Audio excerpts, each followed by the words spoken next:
How is it going today, ladies and gentlemen? I hope you are as excited as we are, for today is gonna be another episode of Platinum Star City. This lovely adventure has taken us around this magnificent, modern, but also medieval, beautiful landscape, and we have just returned from under the sewers. But before we get into the backstory, I want to be able to introduce one by one. You want me to hydrate? I'm prepared.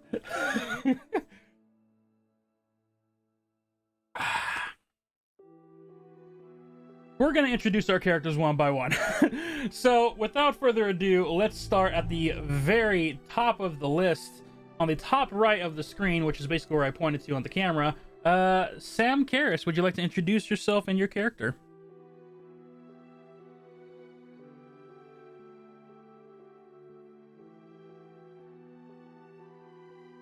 Simon Karras. Trey, you here? Sorry, my mute didn't come off. My bad. It's all good. So, my name's Trey. I play Simon Karras. He is a human. When I pull up my sheet, it just disappeared. There he is. So he's a human cleric. He's decided to spread the message of his god throughout the land, and he's on a holy quest to try to raise the numbers of his falling religion. And he's stumbled upon Platinum Star City here, and this new adventuring group that he's been flung into situations with now. And yeah, he's a not so humble cleric. With our next florist, owner of a shop, and druid of all kinds, Una Vaxis. Please introduce yourself and the character you play. Hi, I'm Umbra. I play Una. She is a druid florist, a ladrin, who sometimes sells poisons, maybe. Just maybe. Just maybe. Only if you know the secret. Yep. Up next, I'm fixing some stuff on the side because I see things going on. Durant Goldweaver. Hi, I'm Polly.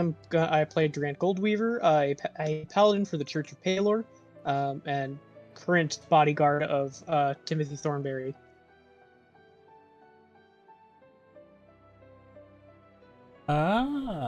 With that being said, Valindra Ramirez, please introduce yourself and the character you play. Hi, I'm Valisk. I play Valendra, a female wood elf ranger. I'm currently the bodyguard of Delphi, a Leander. Nice. Timothy Thornberry. I am Timothy Thornberry. I am a fairy bard, and my best friend is Delphi Oleander, who I may or may not be still a little ticked off at. So we'll make it up.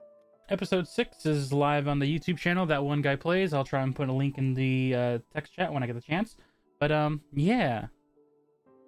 Delphi.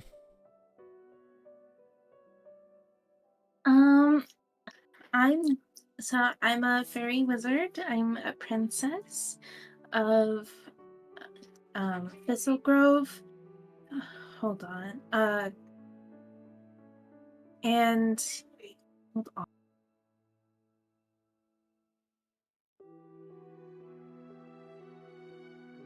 So sorry. You're all good. And not to brag, but I'm a little bit of the main character. No. No. I just have a lot of bad stuff happening to my character, and she's not very happy right now. So I'm definitely it's just a lot. It's a lot. Good. Well, it has been a lot. The characters are from the Fey realm, and as this world is introducing, this city is introducing phase to the natural common folk that live here on the regular, there are still just some things that people are not entirely used to just yet. But whether they're used to it or not, times are changing, and with times that change, the city has been adjusting wonderfully. And as a recap, let's start where this could all make sense. Last we left off, and towards the beginning of the episode, as our two fairy prince and princess, Timothy and Delphi, left their kingdom to join Platinum Star City's adventure of freedom and coexistence, escaping forced decisions and also running towards future plans. They head to the city to not only learn from the world around them, but to also enjoy the small things. However, upon arriving, they seem to have been misplaced, transported to a location not expected by Valindra Ramirez and their family.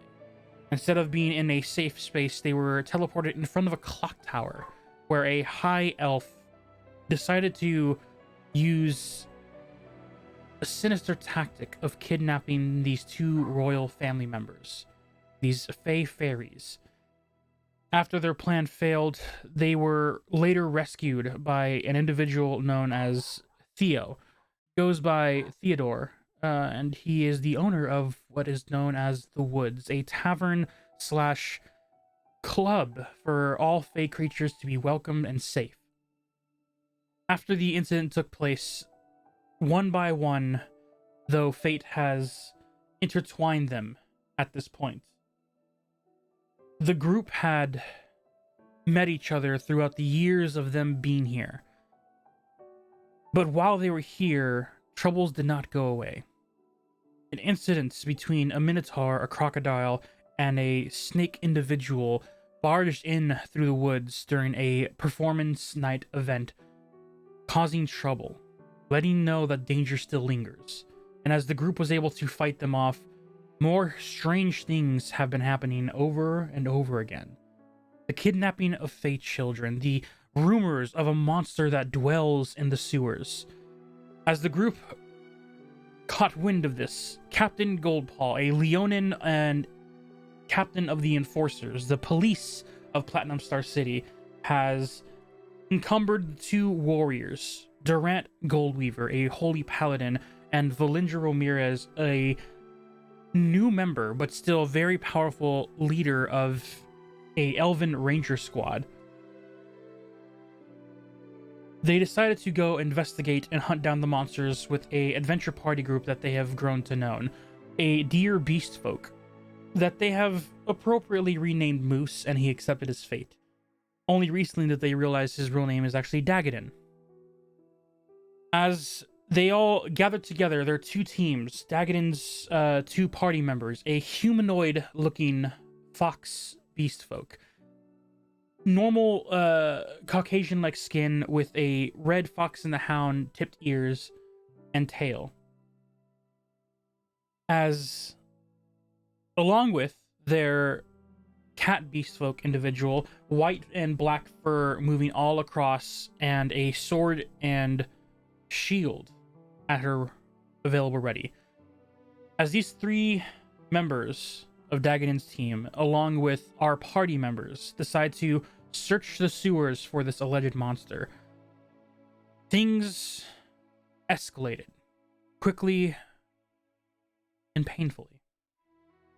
Although damage was not really given to the point of near death, things were revealed that broke our players' hearts just as much, as they found that the children that have gone missing were being turned into were-beast creatures. Due to some investigating, some persuading, and dedication, they were able to save the children, but only after a deal was made. As the hag spoke through one of these creatures, telling the princess Delphi to come alone to the den where it resides. Or in return, it threatened to take away her friend.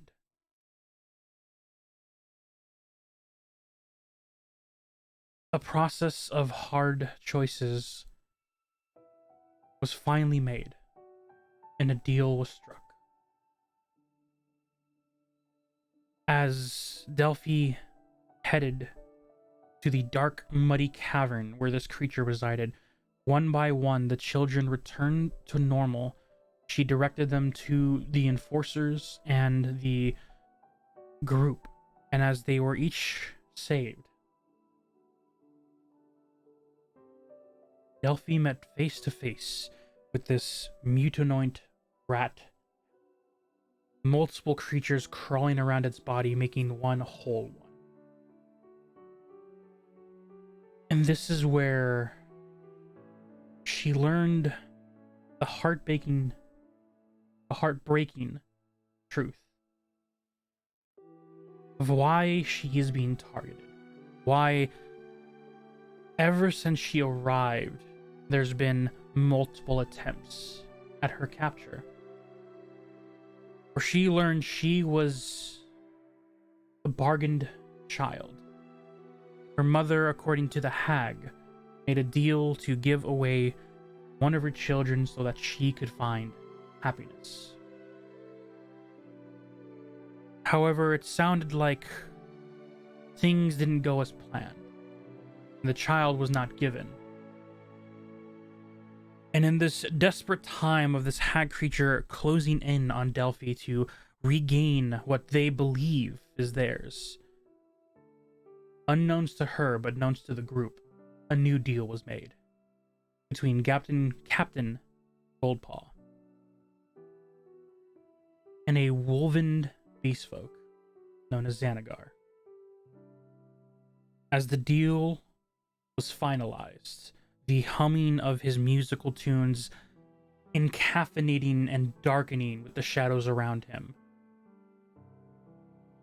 he quickly and magically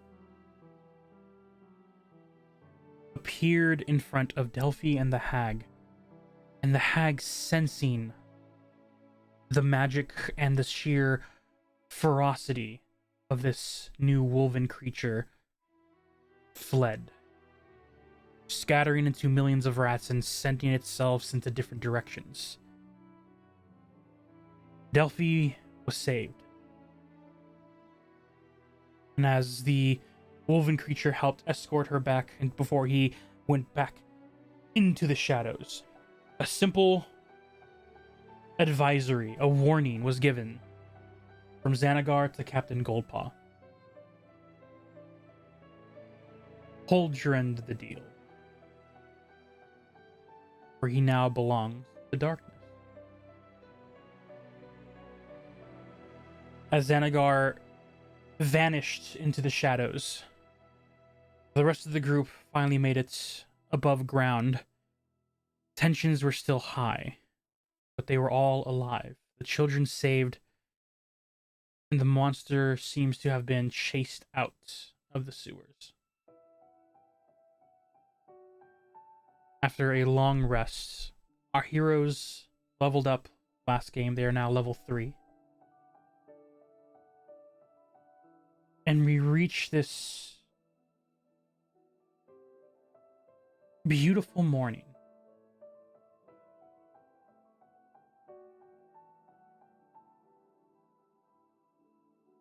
We're going to start with Durant. As you awaken, rested, and in your holy temple, you're in your bunk room as you begin to hear the orphan children playing in the background outside. Some of them have already started their early cleanup. What is going through your mind as you awaken this morning? More sleep. I'm kidding. If you wish to sleep in, you absolutely can. It was a long day the night before. No, I'm kidding. Well, we're gonna go get ready for today. Time to get up. It is morning time, and As we have to you get back to the woods. you roll out of bed, collect your armor, place everything on, and you hear a knock at the door. Go open the door. You see as one of the priestess, one of the nuns of this temple, looks at you. Morning, Mr. Goldweaver. Were you able to sleep? I slept great, thank you. That's good to hear. The head priest would like to see you if you have some time before you head out or begin your daily quest. I can spare some time. You follow her as she begins to escort you to the front of the temple. And there, looking over the children who are running around enjoying the nice morning sun. The clouds are light, but not thick enough to block the sunlight. And as the priest puts his hands over his eyes to look up at the sky, he then turns as you approach.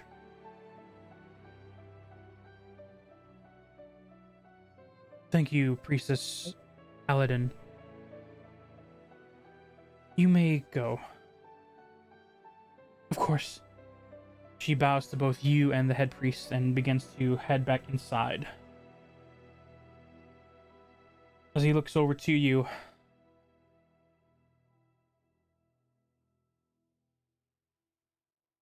You asked to see me? I have caught wind that you have,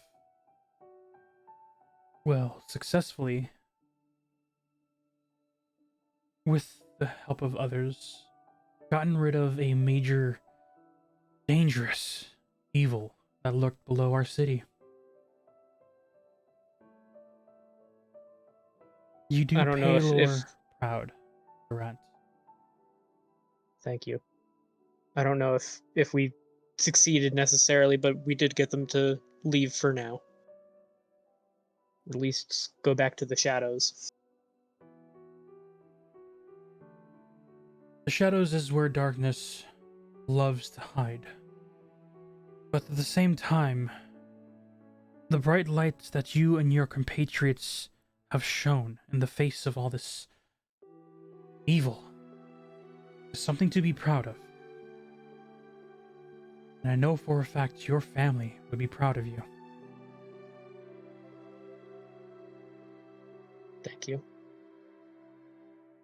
I have received a letter for you.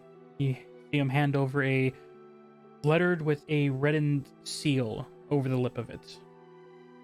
Okay. Do I recognize the seal? You absolutely do. For the Hooray. seal stamped in the center is the seal of the royal family, the Platinum Dragons. Well, this is either very good or very bad. I would like to open the letter. As you begin to open, you see the head priest gives you a sense of privacy as he looks on towards the children, watching with admiration, but go ahead and make me an insight check if you wish. Okay. Whatcha? Ow. 8. You see him look on with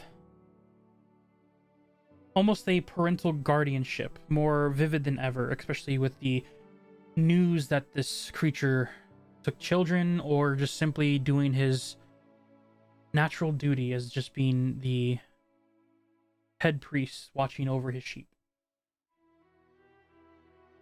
As you open the letter and look inside, you see that it is an invitation that reads as such: To the Paladin of Palor, Holy Warrior, the King has invited you and the party members involved to come to the Royal Palace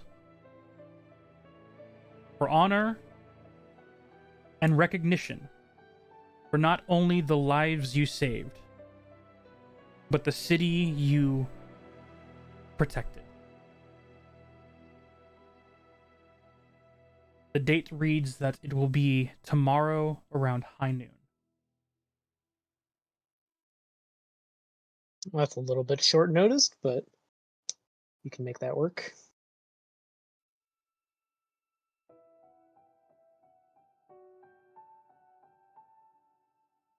I'm gonna thank you, Father, for the letter delivery of this letter. You see him turn and bow his head to you.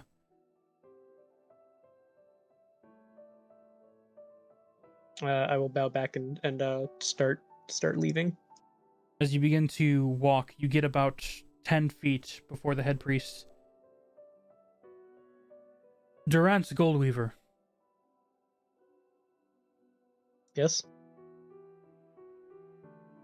I ask, do you wish to take up the holy mantle that your father once held? That would be an honor, but I don't think myself worthy of it.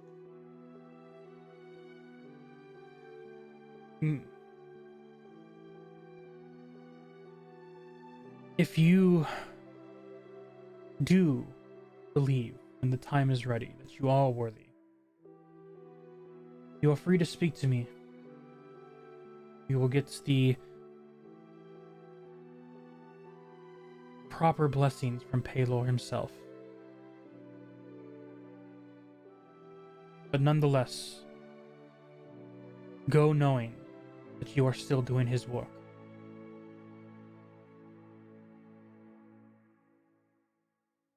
Thank you. He turns and addresses the other children as some of them run up and grab onto his hands, smile reforming on his face as he interacts with the children. Okay, I'm gonna continue moving on with my day. All right. As you head out, where are you heading? Head toward the woods. All right. It'll take you a few hours to get there by foot, or you can take a one of the taxi cabs, little duck carriage that goes around, taking people from place to place. A walk, some nice exercise in the morning. Alrighty. As you head out the summer day, Valindra, how did this morning greet you?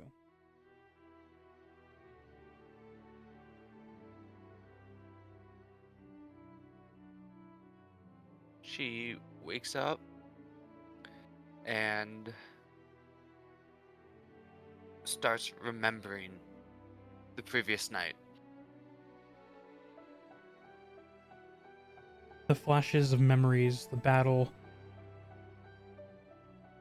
the soldiers that fallen, and the creatures, no, the children that went through what they went through. Slight feeling of unable to stop what took place, the deal that was made, and the danger that was put on an individual that you were meant to protect. As she's remembering, a tear runs down her face at not being able to protect Delphi from making a deal, having to make a deal.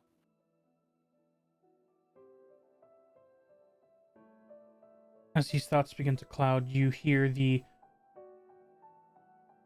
rapid foot movements in the hallways coming from outside your room, getting closer to your door. Before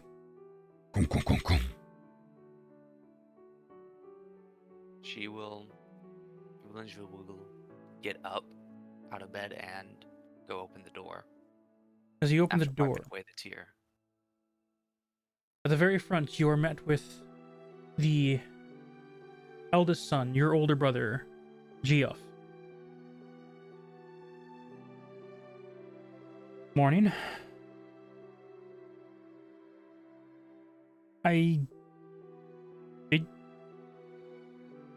okay? Was that in character? That was in character.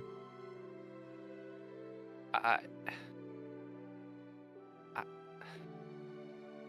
could be better. Right. You see his head sling down before he gets to a more chipper mood. Well, makes you feel any better. We could all do better. It's our jobs, along with the enforcers, to make sure the city's safe, and we had no idea that that creature was living right under our boots. We're going to be making more patrols, working with the enforcers and sending some of the scouts to help make sure that the thing doesn't come back. They're already working on sealing up the hole of however it came in through the floors below. All things considered, could have been worse. Kids could have been killed. You guys could have been killed. But in the end, the one casualty that did take place, it was unfortunate. But not the worst.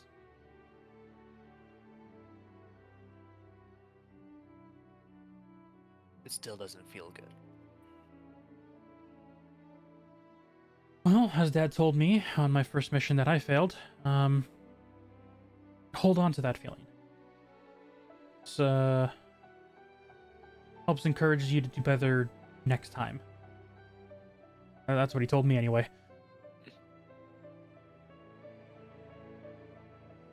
A slight half smile comes to her face You see as he gets a slight relief as well. as she goes in and gives him a good hug. Thank you. He hugs you back, and 3 seconds of the pure acknowledgement of a brotherly bond, brother and sisterly bond. Before you feel him trying to break the tension, like tries to rub your head and mess up your hair a little bit. She jerks back and tries to hit. Oh, make an attack roll. No, tries to like swing at his hand that's messing up her hair. You just like swipe at the hand. He's like, oh, okay, yeah, fair enough. Oh, right, I almost forgot. Father wants to see you. Apparently you got news from the royal family about something. You're most likely not in Deep trouble. breath. We can only hope. Yeah. But if you are in trouble, do you think if, for whatever reason you're executed, can I have your herbal stuff?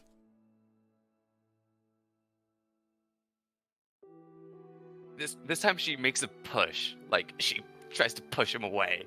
Yeah, go ahead and make a strength check. Oh, God. Oh, not even... That's a 2. With this 6, it becomes that, sibling, shoving. He's trying to shove you back, and you're, this weird stalemate before he gets the upper hand, but still steps aside. It's just a joke. Calm your mess. Last thing I want is an arrow in my back. Perhaps in the knee? I'd rather stay an adventurer, thanks. Valendra, now more happy, will let me get my armor on and I will go see him. Right. He's in his chambers. Feel free to get to him as soon as you can. I have to start my patrols for the section of the city, so I will be seeing you around later. She quickly grabs his hand or arm and looks into his eyes and says, "Please, be careful."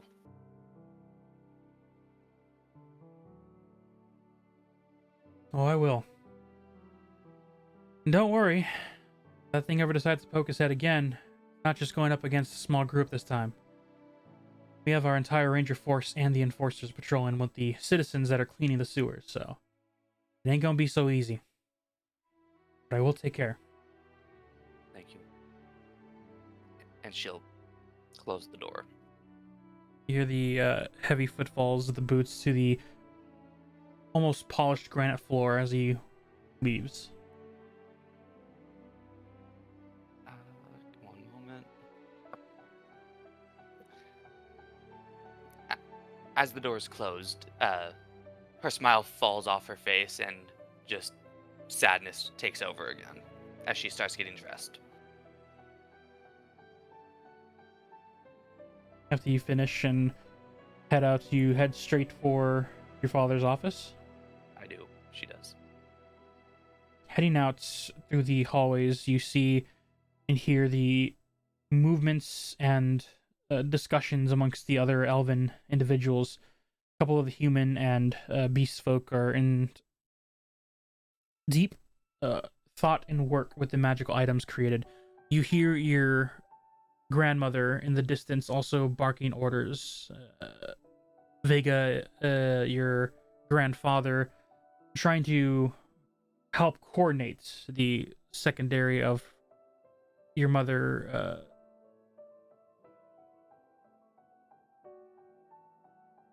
Sinavasan. Why do I make names so complicated? Wait, Sinavasan. you said coordinate with my mother? Grandmother. Okay. She is the head chief in mage science of the Ramirez family. I know. Yeah. You forgot to put grand. Oh, I did. My bad. Grandmother, yes. As you see, a bunch of the scientists are working to, most likely as a glance by, create some type of new magic device, most likely due to the news of this new threat.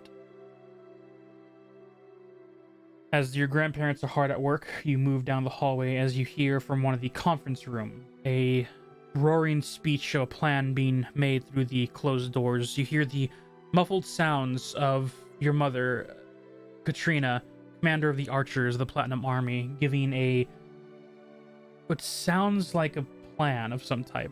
Whether it's to just simply defend, counterattack, you having a hard time. Do you wish to listen in through the door, or do you continue moving to your father's office?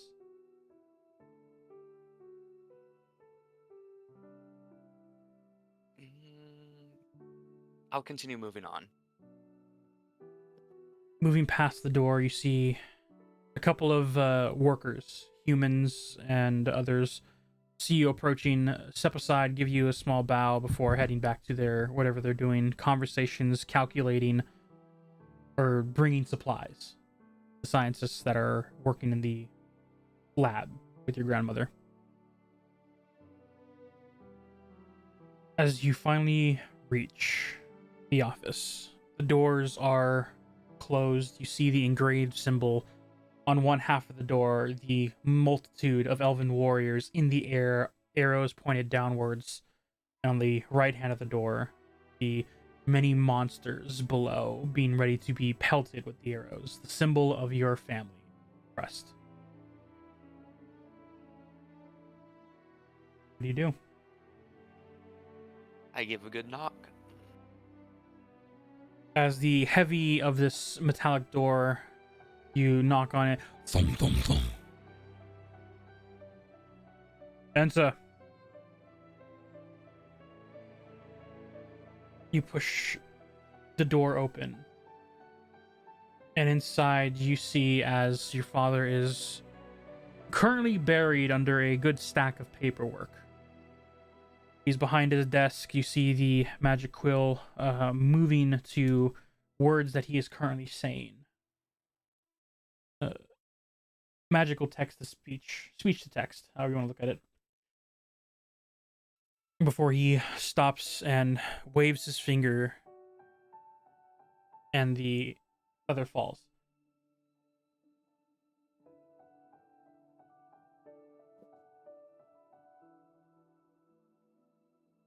You requested my presence? I did.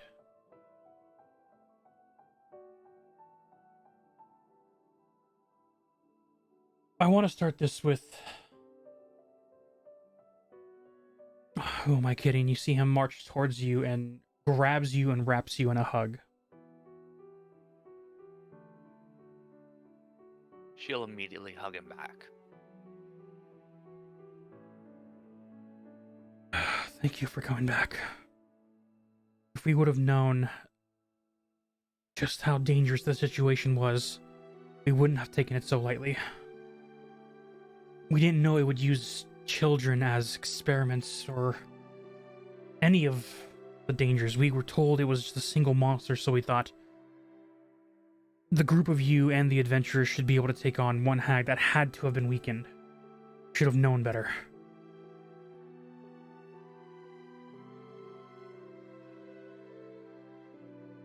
He ends the embrace and looks you in the eyes. Glad you're alive.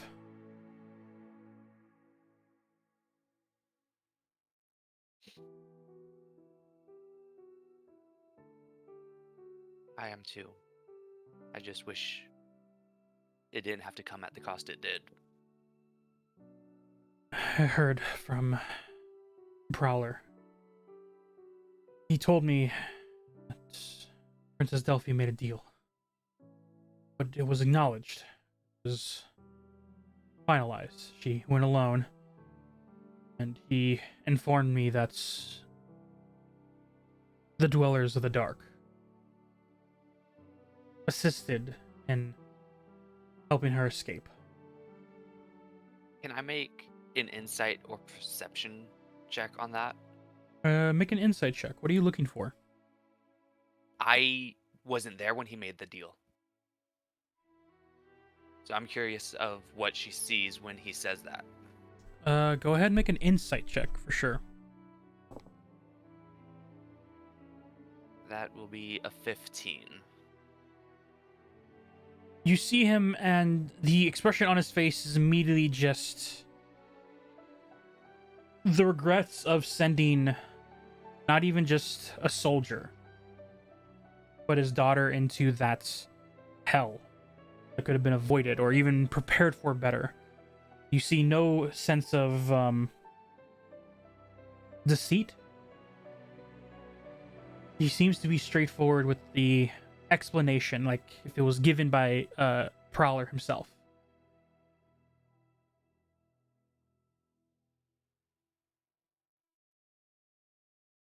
The idea that one of the Dwellers of Darkness helping is news. You haven't really engaged much with them. You've only heard rumors about them. And how not straight out criminals, but definitely workers of the underworld. Hearing that one of them did something out of their own volition, there has to be a motive. Whether your father knows or not, you cannot tell.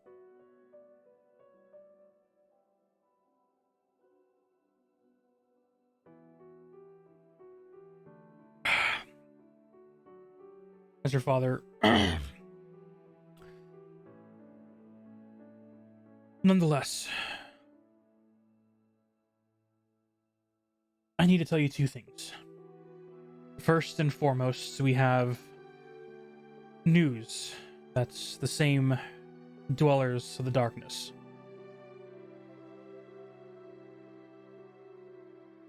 They are also working on keeping the hag out of the city. The only explanation I was given from Captain Goldpaul is that their leader said it was bad for business. Besides that, you have been summoned by the king, along with your other members. They should be receiving their letters soon. Tomorrow, around noon, you and your group will be meeting with the royal family in the Grand Hall. He will be making announcements for the recognition of the work that you and the adventurers did.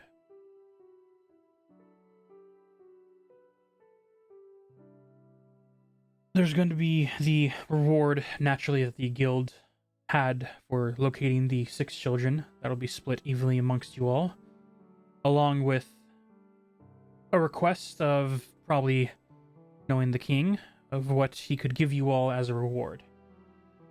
As much as it's great to ask the king, it is more respectful to be humble about it.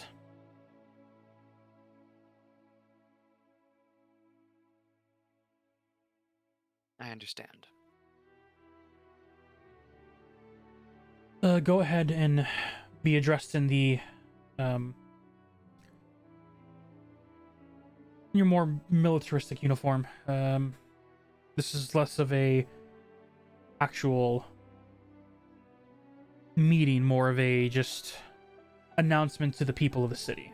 It'll be televised and sent through the magic waves to project to the city to notify them of what has happened and what you have done, you and your group. I understand. Through it all, I'm very proud of you.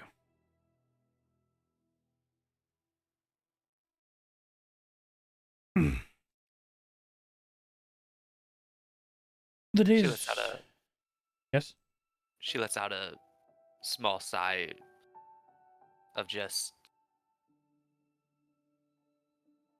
thoughts and sadness that even though he is proud, that she doesn't feel like she did the duty that was given to her. She doesn't say anything, but it's written on her face that this is going to stick with her for some time. Your father sees this.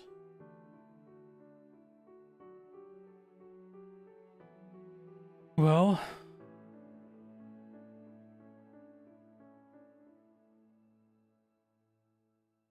did I ever tell you about my first quest? I don't believe you have. It was when my mother, your grandmother, was given permission by the king to make the first exploration to the fog. We were meant to see if us and a group of soldiers were able to break through to the other side. I was in charge of leading this army. As we pushed through the fog, we were met with many creatures. Some were natural, the average dire wolf, giant snake, and we were handling it with great fortitude, fortune. No soldiers were dying. Everything was moving smoothly, and we were feeling that we were getting far. As we kept marching forward, we found ourselves meeting with more deranged creatures. Looking back on it now, I assume they might be same beings that you have encountered. Creatures mutated, changed by the hag. You think Valinger, hearing this, says, do you think it's possible that a large group of hags may be creating the fog and therefore just corrupting everything within? Thinking now, that is a possibility. I have contemplated and wondered what this fog is, how it had arrived here. Grandmother told me that when the city was first built, it was built on the idea of making this a safe place. Theories have roamed around, bounced off of your mother and mine, that this fog could have been a protective barrier, or as you suggest, just a trap. The creatures that are deeper inside, the ones that a group of soldiers to face and unfortunately lose their lives. They never leave the fog. They've never had a major assault on the city walls, although we're still expecting that any day they could. The only guess is that the fog is a barrier of some type. Whether for our protection or for our entrapment, we still do not know. But I made a call that led more than 2/3 of the army on.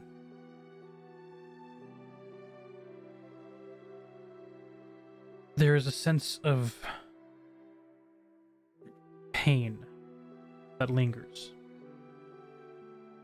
Not by those that blame you, but even more when you blame yourself.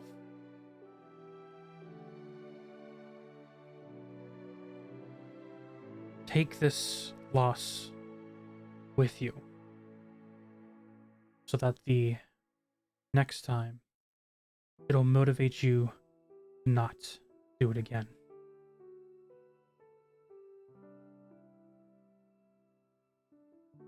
We are not perfect, but as warriors, we do our best.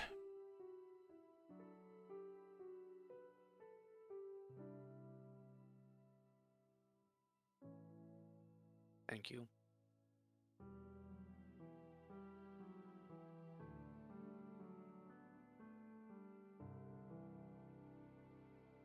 You have the day to yourself. You should relax. It was a long day yesterday, and you have a meeting with the king tomorrow. Take time for yourself.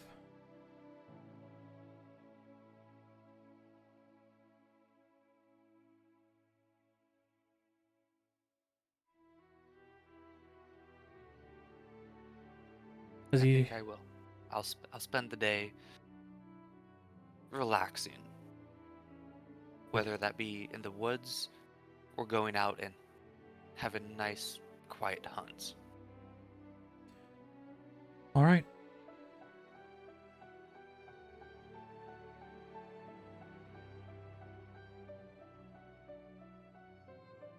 You see him give you one more side hug, kisses you on the forehead, as he then gives you a heartfelt smile, and then you see him head behind the desk and get ready to work again.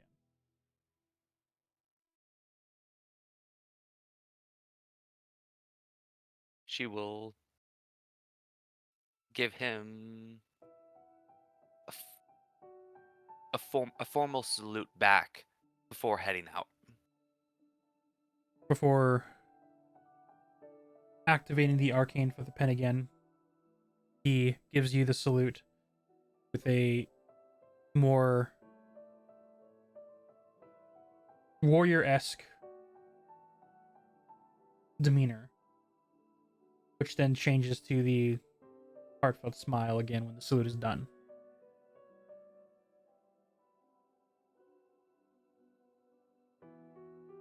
As Belinda you will start heading out to the woods. exit through the doors and closes, you begin to head down the long cavern. It'll take you about a little less than Durant, but still the same, about hours travel to get through the inner city, out through the gates, into the outer parts. The woods is located. As we then transition over to Una. How does your day greet you as you are awakened by the shuffling of boots, the attempting of trying to be quiet, and epically failing with the natural one as you hear she just completely stumbles over as your partner just like knocks into a cabinet and just like falls over, like Are you okay? Fine, I'm fine. You see her like sit up, and like the boots is like half on, and it's like the other half is like dangling limp.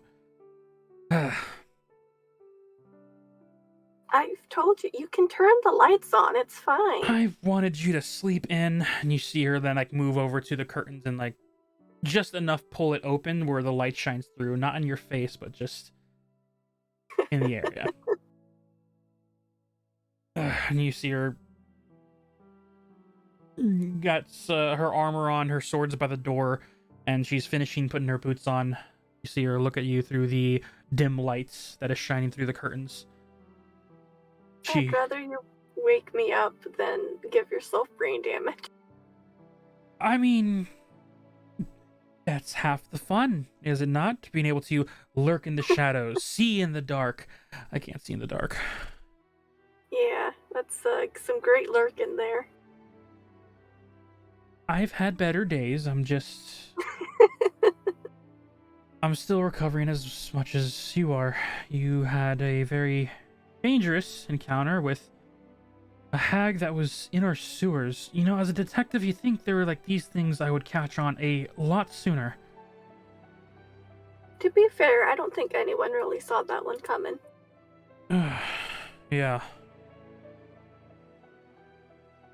How are you doing? You see her like move your hair out of your face, moving it behind your ear. I'm good. Gonna open the shop up. Think I'm gonna open it early today. Okay.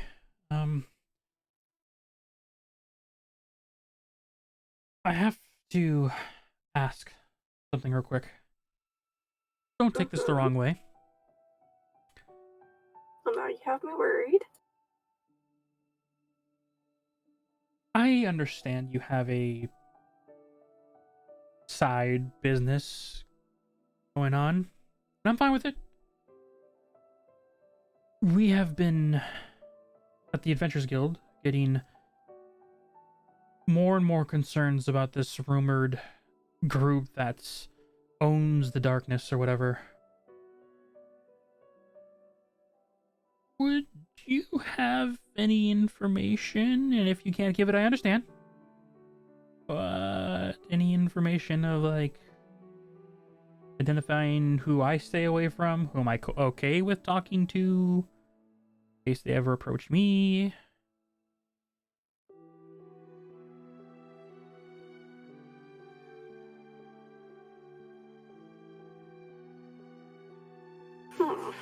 I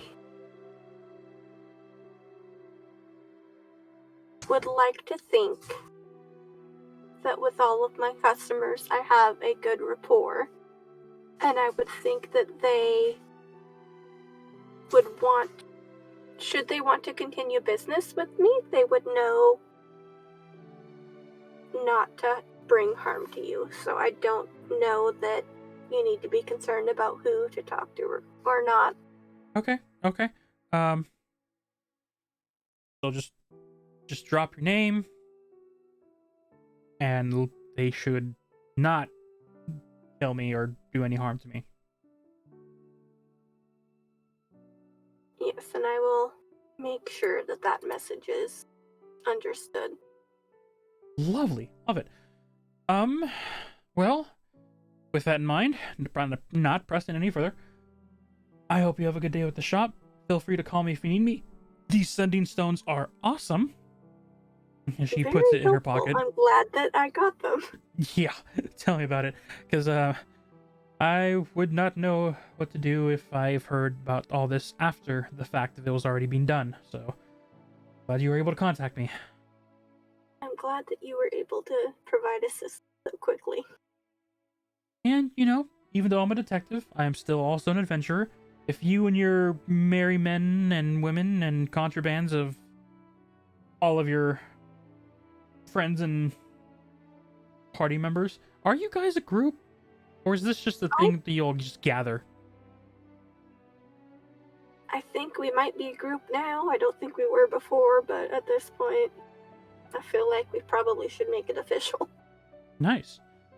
You should probably come up with the name for your group then, especially since if most of you are registered with the guild, you can come up with the party group name. But I'll leave that for you and your group. My personal 2 cents is, you know,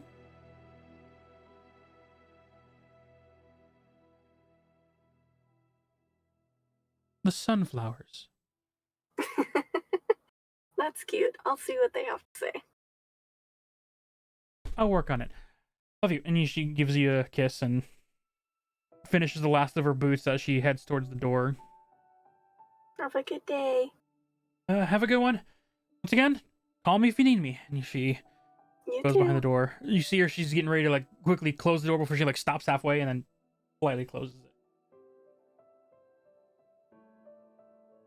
You hear her moving down the wooden stairs, taking out the back door.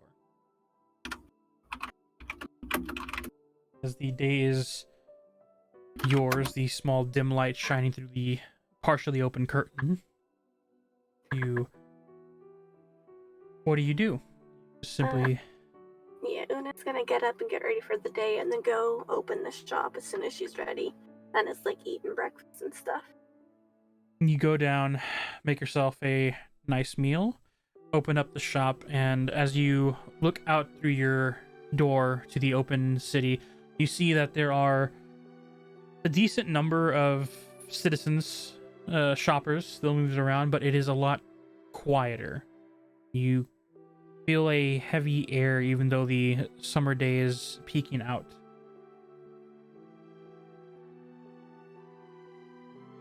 Go ahead and make me a perception check if you wish. Cookies.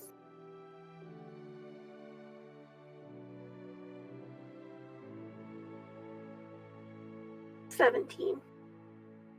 With the 17, you see a couple of ladies walking down, human in nature, and you are able to, as you are opening up and using your druid craft to make the flowers alive and blossom in your front store. As they walk by, you hear their passing conversations of them whispering back and forth. Just, did you hear the news? The children were found. Yes, and there's something creature down there. They say it might have been like a hag. There's no way a hag can get in. And they just walk forward as you get an idea of the rumors that have probably spread. Is making a ton of bouquets today. Just all kinds of arrangements.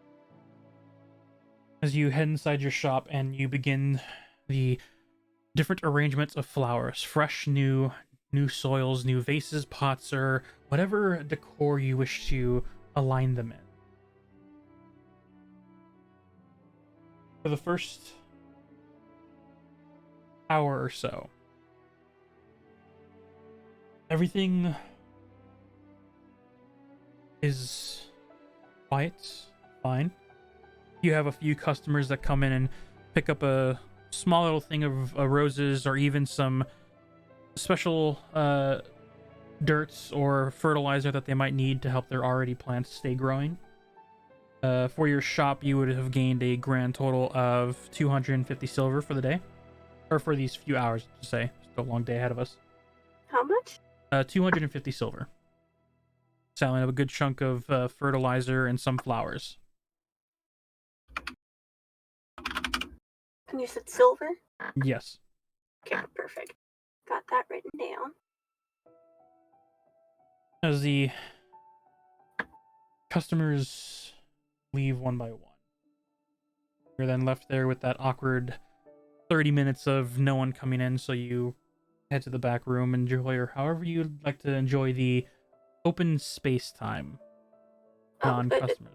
She's one of those people that if she's like stressed or sad or anything, she like gets to work. So if there's not customers there, she's like, if there's anything that needs weeded or like anything that needs watered, or she's making the bouquets, like she's keeping herself busy.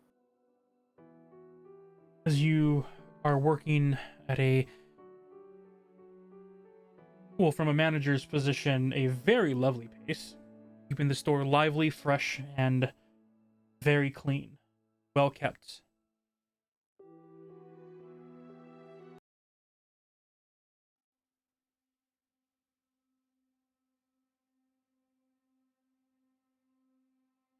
you hear the sound of the back door opening. Is it like the musical jingle or just the door opening? There is no humming. It is just the door. I don't like that. I'll cast perception, or I'll use perception to see if I can maybe listen and figure out who it is. Make a perception check. 23. With a 23, you hear the sounds of almost like high heels clinking against your wooden floor. One set of footprints, followed by a second set right behind it. It sounds like claws or talons stepping across the wooden floor. Does the second set of footprints sound like Mr. Wolf's foot? They do not. When he walks, it's almost like the padding on his paws make him silent. That's how he moves around. This one is more like almost raptor-esque like noise. You hear the clattering of each step as the claws of whatever creature is just walking through along this set of high heels behind it.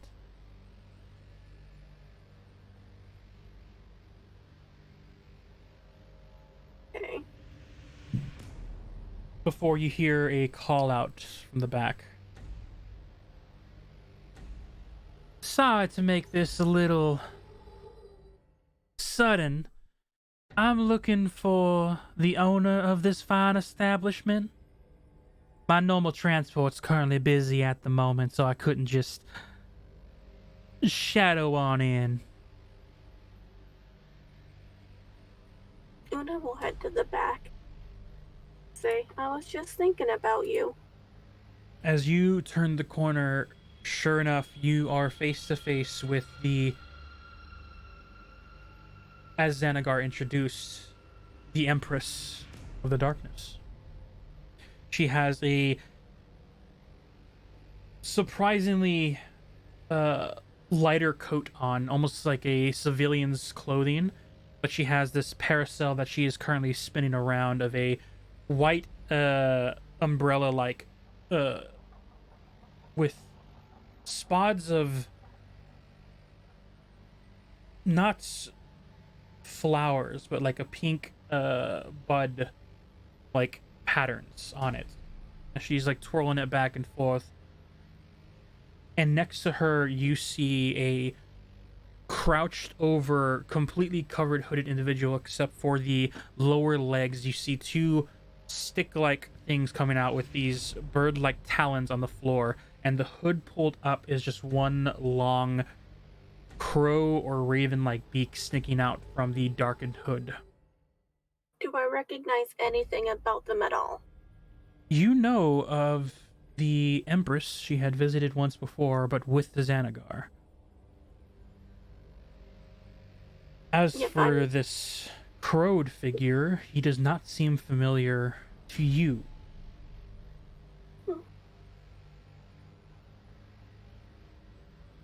I do apologize once again for the late drop-in. It's just things have come up, and according to my lovely little pet, you are the one to go to for the potions. I do sell potions, that's correct. I need about all the healing potions you can provide.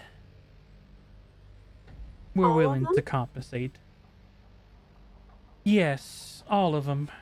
Things have been, a little lively in the dark. 1 second, out of character.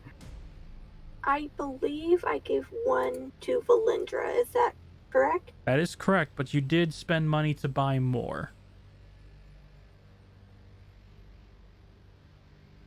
You tried to restock just before you went out. Did you... And you guys didn't use any of the healing potions during yesterday, so... But I thought I gave one to Valindra after I restocked. I bought one like midway through, I thought. That is correct. I know I did. Yes, you had it. How many do you would you believe you had left? So this would be equal to your gold in each one of the potions, as I mentioned. Let me relook. I have Each of the written regular, down. yeah, each of I them have you sell it at your price. Feel free to. I have 9 healing potions, 4 greater healing potions, and 1 superior healing potion.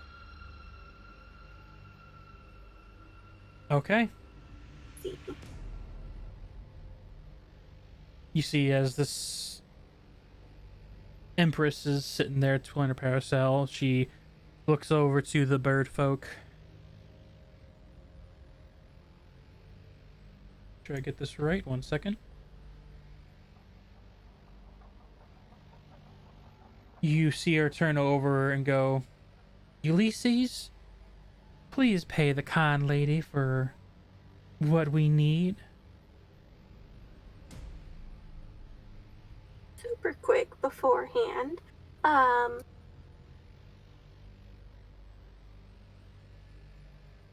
of character. What do I know the wolf's name as? Xanagar? Xanagar. Yeah. Xanagar. Xanigar. He is a almost werewolf-like body stature. Okay. So she'll say super quick before then.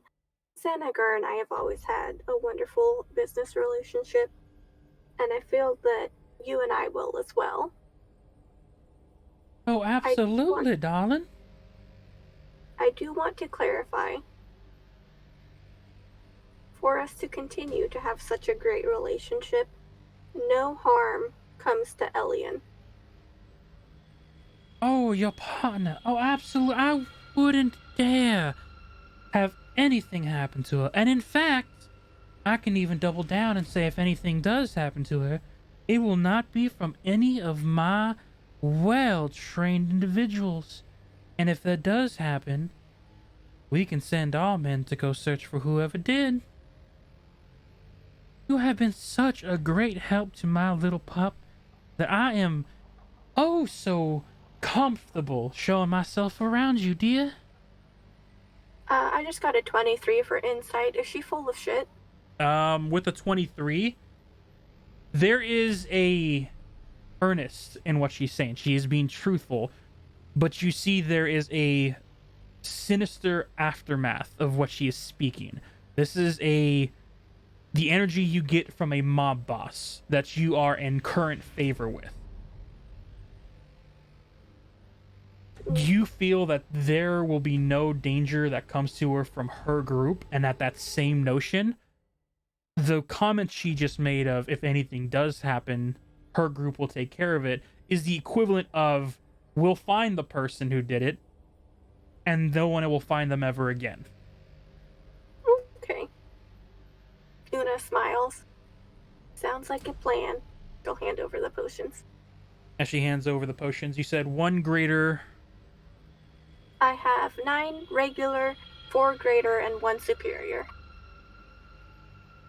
So. But you have 9 greater?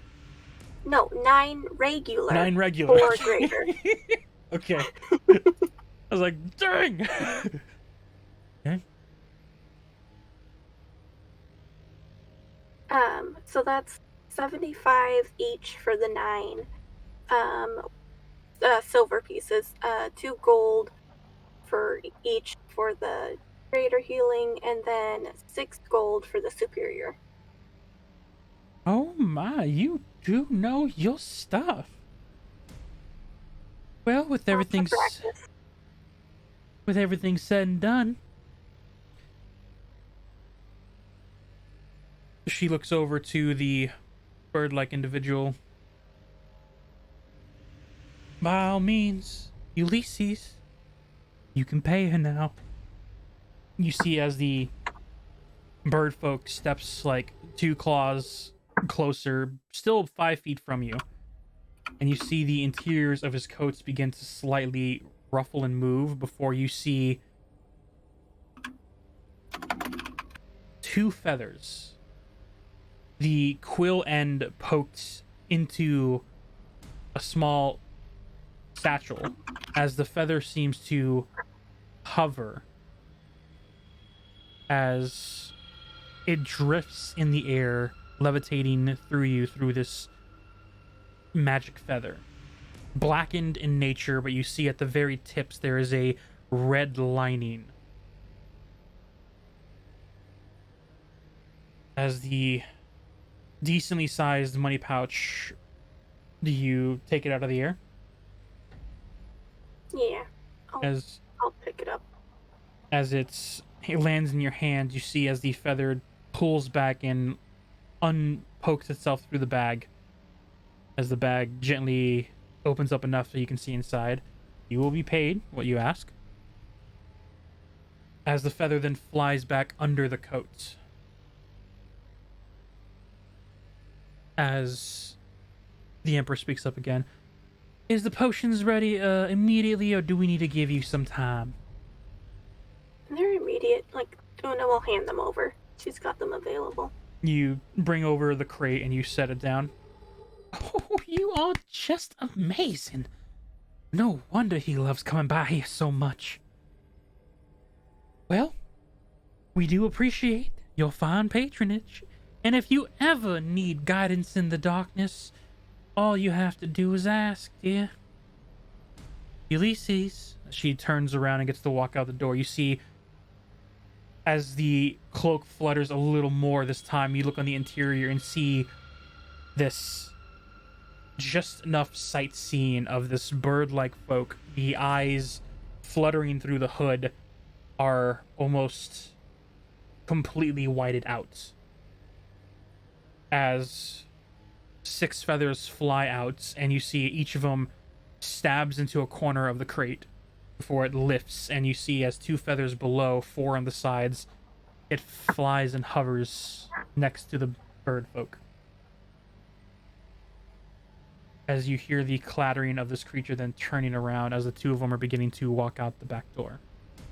Have a good day. Oh, darling, our days are gonna be busy, but we will have a fun time nonetheless. You and your Fey folk should stay safe for these next couple of weeks. Tell the princess and prince I say hi. I pass that along. You see as she then twirls her parasol in her arms and leaves the back door.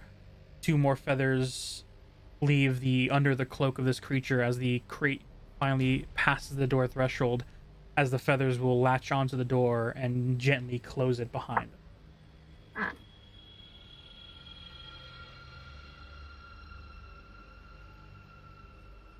Well, Una will start making new potions. As you begin working on them, it'll take you a little while.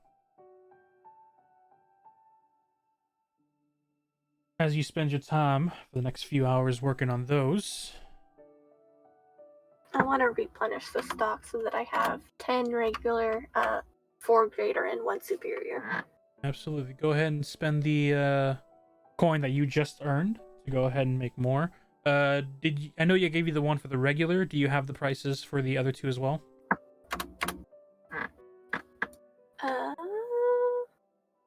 Hold on, let me bring up our chat again. Yes, I do. Do you have it for greater and superior? Yep. Cool. Alrighty. With that in mind,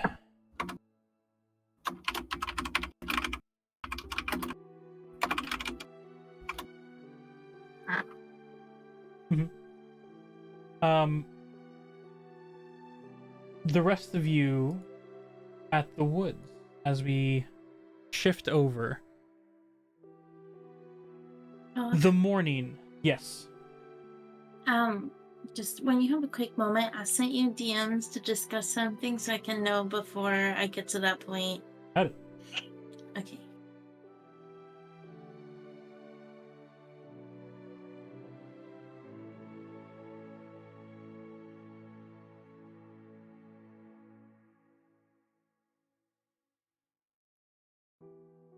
Okay.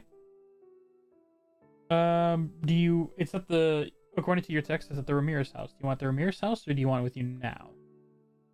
Well, no, it's still there. I was just wondering if like that would be okay, since Oh. if it would make sense for her to have those with her. Absolutely. Okay. Just want to make sure. Yeah, you were able to pack some stuff when you left the Feywild, so that would be one of the things. If you wanted to bring it with you, would have been packed away. Okay. You had help from your ladybug. Ashley. Yeah. Maid that was with you, so she would probably help pack it away as well. Yeah, you would have had that. Okay. Moving to the interior, as the morning sun greets you, Simon, you awaken in this very comfortable, cozy inn. The woods there, and you hear not as much bustling in the interior of the tavern area, as you are up on the second floor in one of the, I want to say dorm rooms, but that's not right. It's in one of the rooms. How do you greet the morning in this location? Okay, yeah, Simon, he's gonna get up and greet the morning. He's really like a morning person. New days and stuff. That's kind of one of his things, is like new beginnings and new dawns. So he's gonna get up and use his little, what do they call that, the censer, and light some incense. Not only because it's, he's celebrating the morning and taking it in, but also to cover a little bit of the smell that's left over from the cleaning from the sewers. That's He fair. he ended up falling in the water. Yep. So it'll light the incense and open the window to the square, and then look down and just take in the morning. As you open up the windows here in this location, it's almost like if a tree trunk suddenly sprouted windows from the outside point of view. You push open these specially designed magic windows. When you open it up, you are looking past a couple of buildings that surround the woods as you see the open plaza in the distance. The distant sounds of the carriages and townsfolk shopping in the central plaza ring out with the morning chirpings of the howls of a dove, the nostalgic one. As you begin to clean off, do you have any spells at your disposal, or is it all paladin spells, or any cantrips, I should say? Let me see what I have available. I'm wondering if you specifically have prestidigitation, because that would make your life so much easier. No, not at all. So, as you have a small bucket, you are hand washing your clothing, your equipment, scrubbing hard, and as you are beginning your very working morning, that stuff ain't easy, you hear a knock at your door before you hear the softened female voice speak up.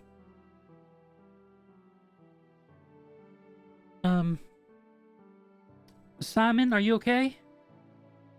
It is the voice of the assistant manager of this place, the one who runs it besides Theo. Keep on Clara. And wanted to make sure I didn't call her Carla. As Clara's at the door and simply knocking, seeing how you're doing this morning.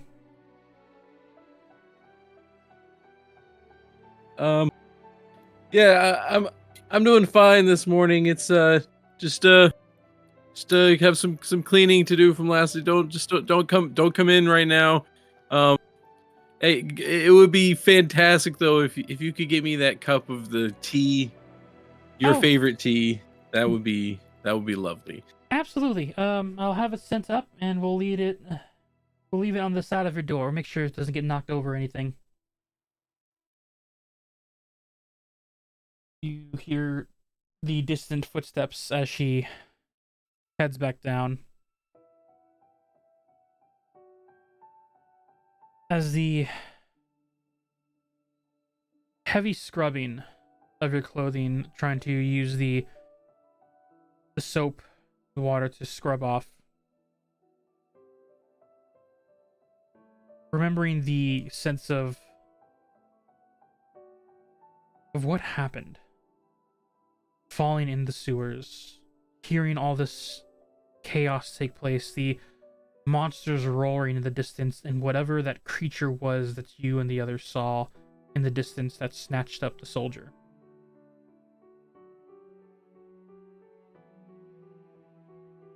What would Simon be feeling after facing all of this?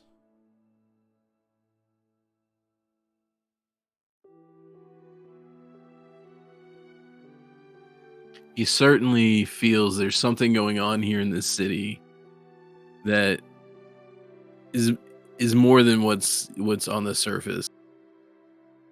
He's come here, and the first thing that happened was he got sucked through a magical vortex and dealt with an ice dragon.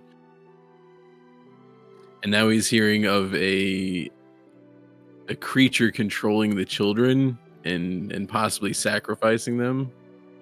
And that's doesn't sit well with him and his beliefs. You know, the children are the future. They're the new beginnings, and that's not. You know, he's racked. You know, he's not in a good place right now. He's wondering what it was that he saw there appear in front of the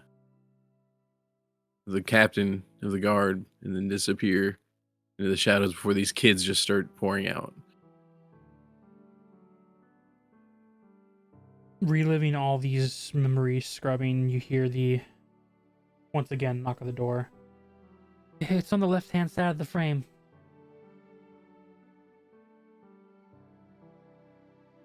And so Simon, he's gonna walk over the door and open it and take his tea. You see, sitting there with the tea, and right next to the tea, there's a small little thing of a light fruit basket. Not a big measure, but at least a decent amount.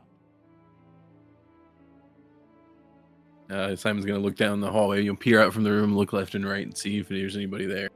You see, getting ready to head down the stairs is Clara. She turns back as the door opens and gives you a gentle smile and just a nod.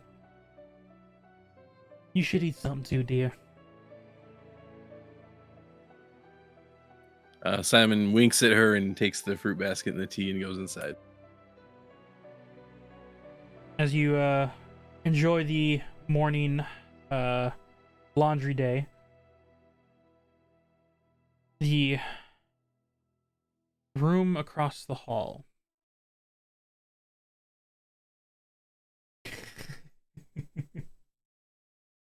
The room across the hall, looking at chat if you're wondering why I'm laughing, gets greeted with another individual. Timothy, what are you doing this morning?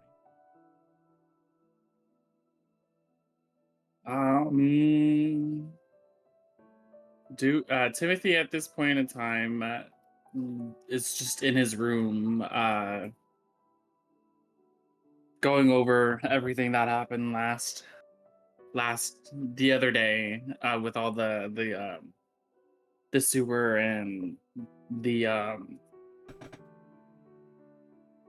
deal that Delphi had made, and he's just wrapped up in his big blanket, just thinking about shit is what I'm doing, what Timothy me is doing.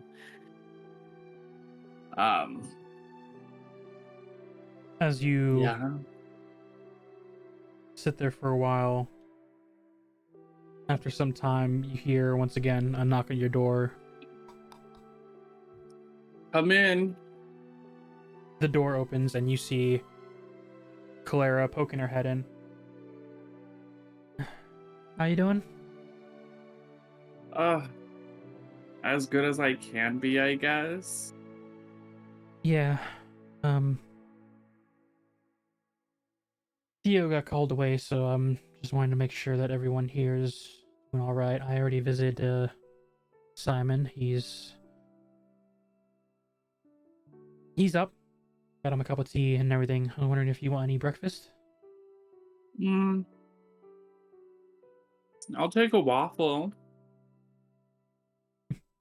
Any things on the waffle? Chocolate chips, some fruit. Do we have peanut butter? Oh, we can get peanut butter. Can you lather the peanut butter on it? I will let El know. Okay, cool.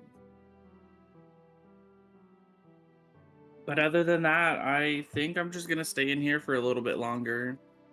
That's absolutely all right.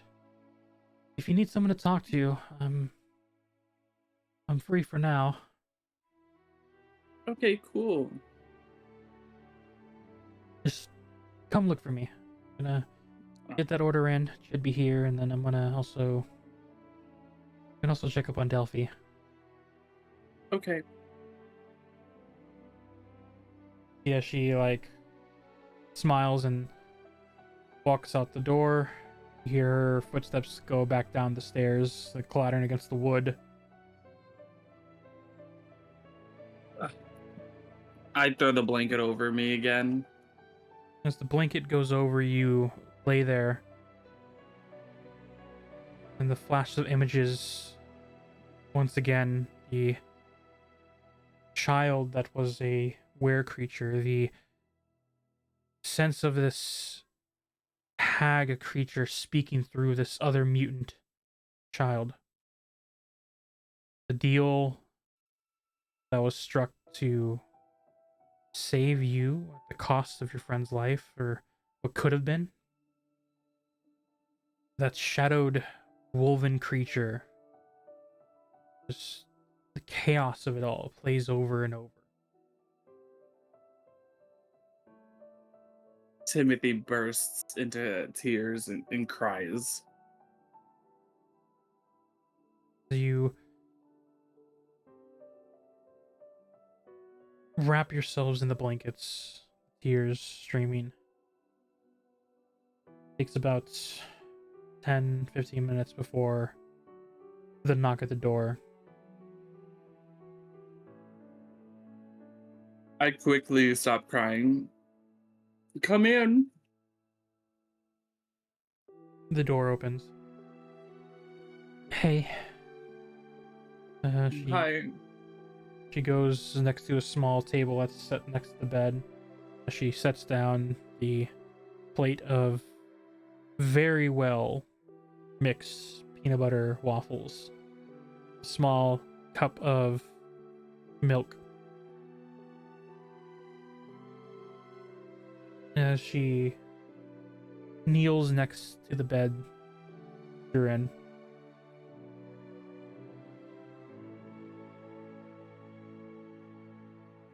Timothy, I know it's ridiculous asking, but are you okay?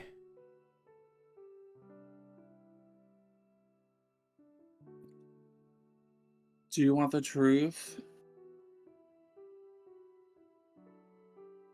You see, as she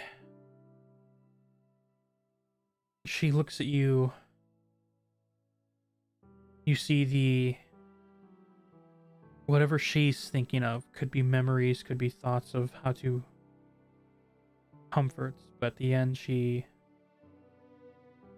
her smile softens almost to an understanding before she replies.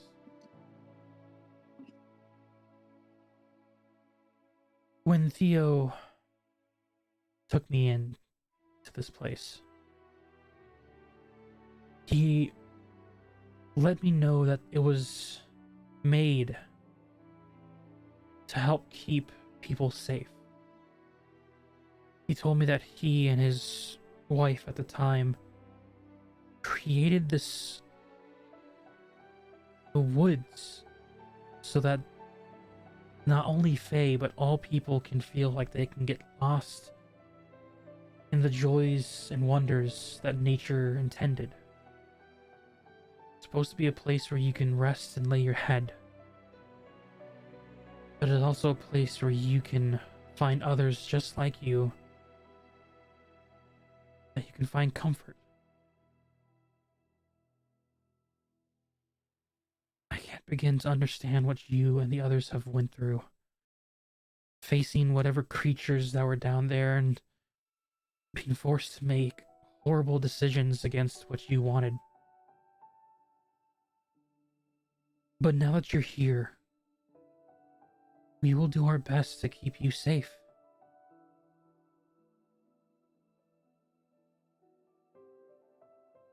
Thank you.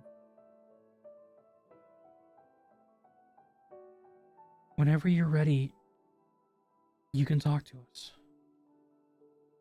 Or if you wish to talk to Theo, he might be back later and I can send him up. She mentions Theo, and Timothy blushes. Maybe.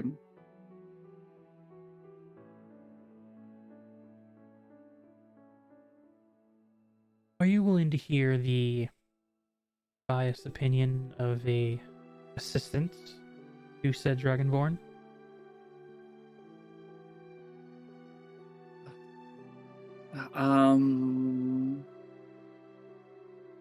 Not right now. That's okay. If you ever want to know about him, I do have some stories. Okay. She stands up. Wait, Yes? do you know what he likes the most? You see a smile grow across her face, almost like if a memory.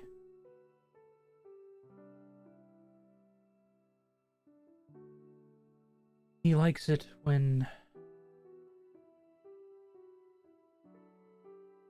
his friends, the denizens of the woods, and all that come here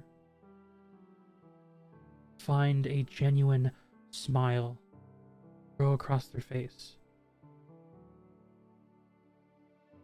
He is the epitome of someone who wishes happiness for all around him. Knowing that stubborn head of his, once you get past the alcohol, there's a person inside who also wishes to feel that happiness as well. Just has a hard time expressing it.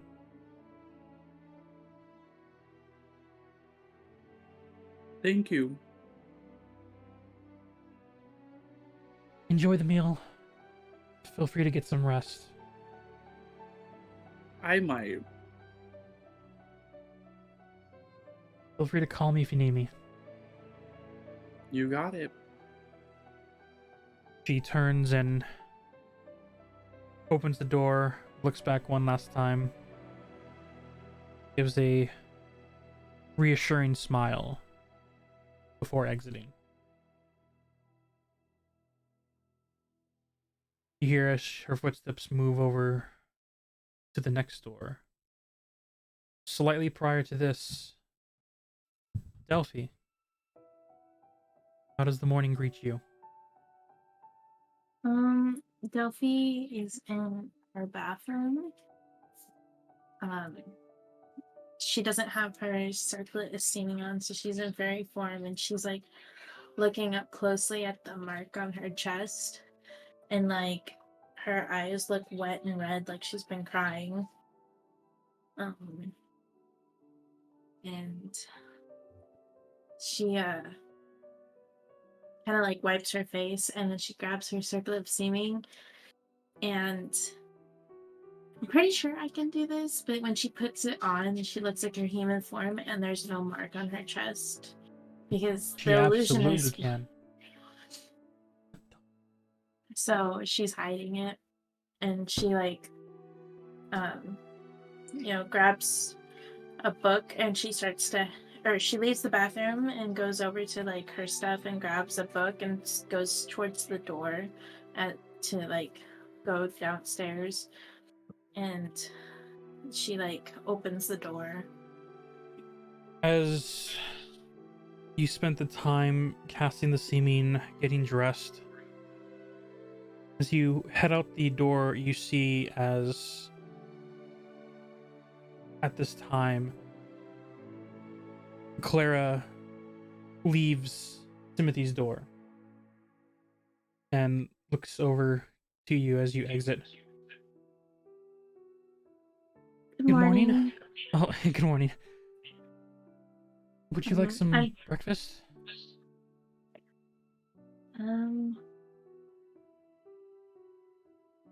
No, I'm okay. Thank you though.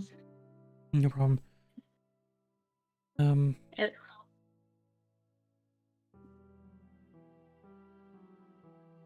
If you wish, if you ever need to talk,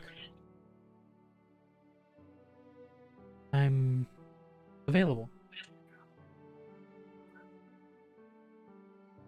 I appreciate that, but I think I need to focus on my studies. It's understandable. But I do have to ask, Delphi, only when you're ready. Theo heard about what happened, and he does have a question for you when he gets back. All right. Well, when he's back, he can, I guess, come find me. Okay. If you ever need something, you can ask the waitress, Kaylee, down below. She'll get you whatever you need while you study. Thank you. Delphi starts to head past her to go down the stairs. And she Is- goes and sits in like the table that's like closest to the stairs. It's just got like the 2 seats. Yeah. As you sit down, take your books, you see Clara head over to the front desk as Kaylee. You see as she very almost gingerly and walking on shells, like slowly approaches the table. She's holding the note to her chest and just slowly approaching to make sure, not startling, not bothering. Very childlike shyness to her as she approaches slowly.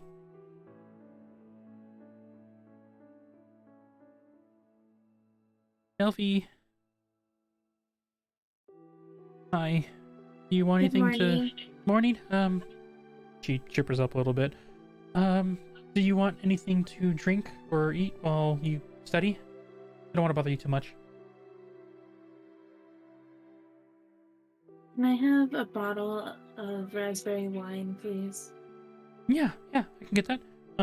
You want any like small little cheeses to go with it, or just the bottle of wine? Just the wine. Yeah, I can do that. You see her scurry off to behind the bar. Just hear the bottle being corked and heading over. She sets down a glass and pours the first cup before she sets the bottle down.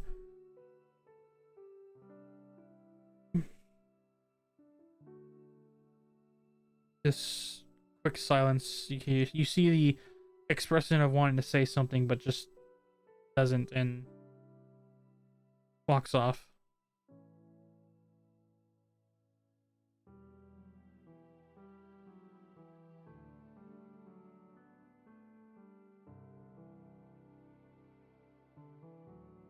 How long do you wish to study for? Start there. I think she's gonna study quietly and drink until more people start to enter the room.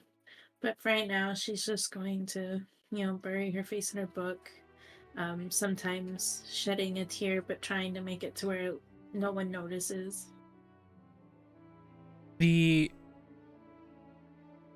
lobby of this place, this woods, is actually very quiet today. There's not that many visitors. The employees are moving around, and because there's not much guests, you see some of them are leisurely leaning back.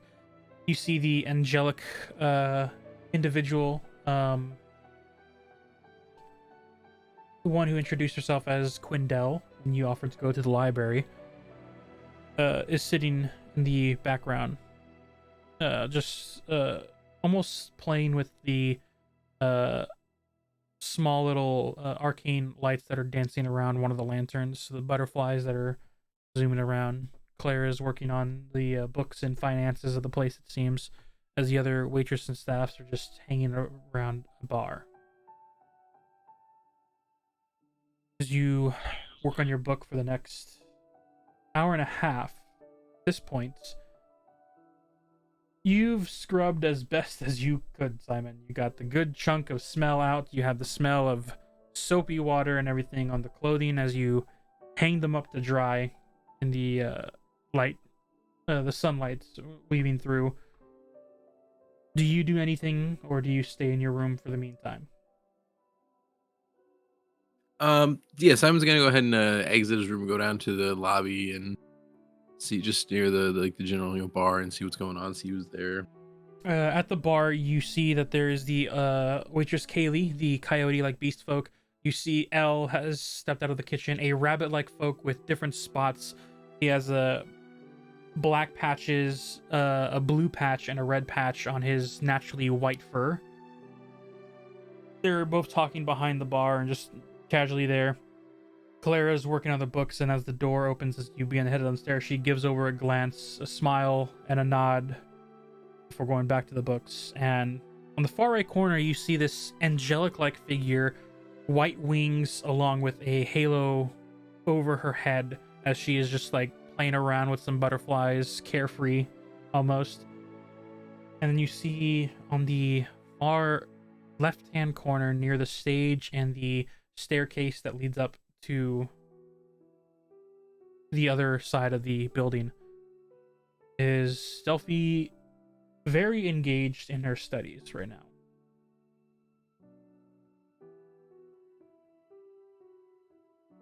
Who do you interact with when you're down here?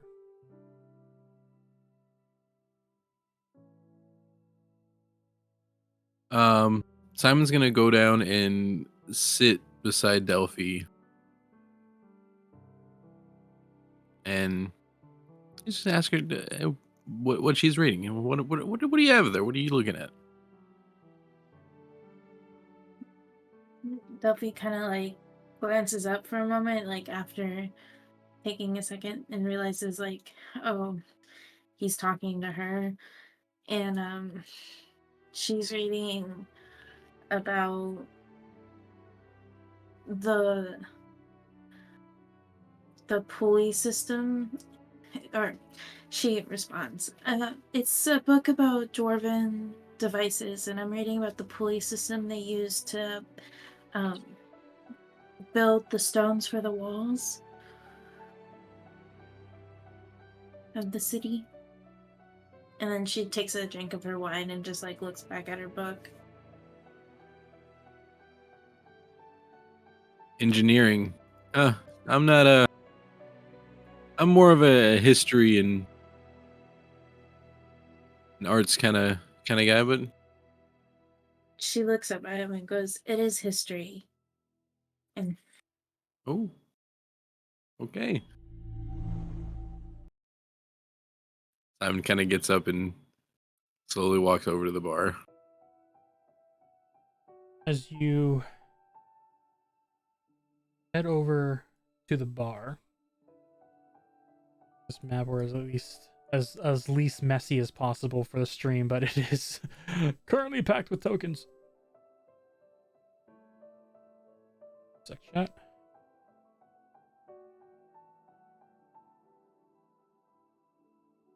Way. B. Okay, heading over to the bar. You see laying there on the table, there's one stray cat that has made residence here. Just laying down, purring. On the other side, closer towards the kitchen area, you see the Harrigan rabbit, known as Elle, and the coyote, known as Kaylee, currently talking with each other. There is a slice of, seems to be some type of strawberry cake that they are snacking on with a small little drink. You see as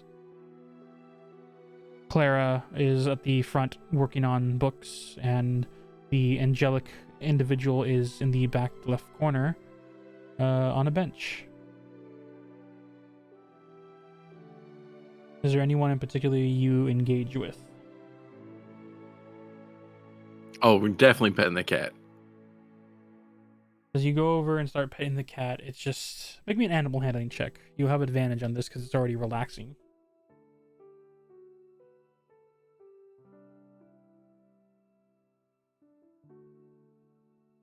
A 22. With the 22, you begin to pet the fur. It is a smooth, and as the moment you start going, you get the first head tilt inward, how they always push into your hands as you pet it, and the tail lift and the heavy purrs that comes with it. A very relaxing feeling as it's like curling up as you are petting it, and it's very relaxing considering how the last day went. Furs vibrating through your hand as you pet through the coat, and the bliss that's overtakes you through the happiness of this very reassuring, safe space.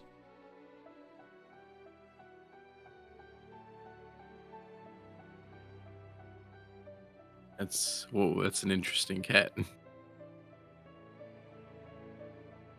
As the cat's been pet, and as time goes on, the sessions lingering on with time. Do you guys do anything for the next 30 minutes, or do you just relax in what you're doing? Timothy finally comes out of his room. All right. Um, Fairy form or not fairy form?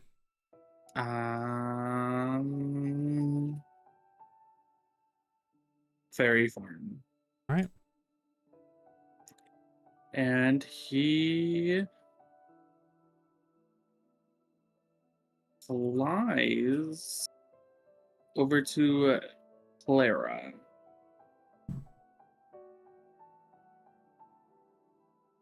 Oh. There we go.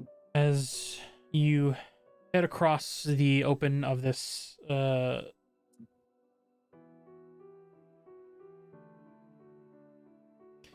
don't know why my brain wants to keep saying plaza. It's not a plaza.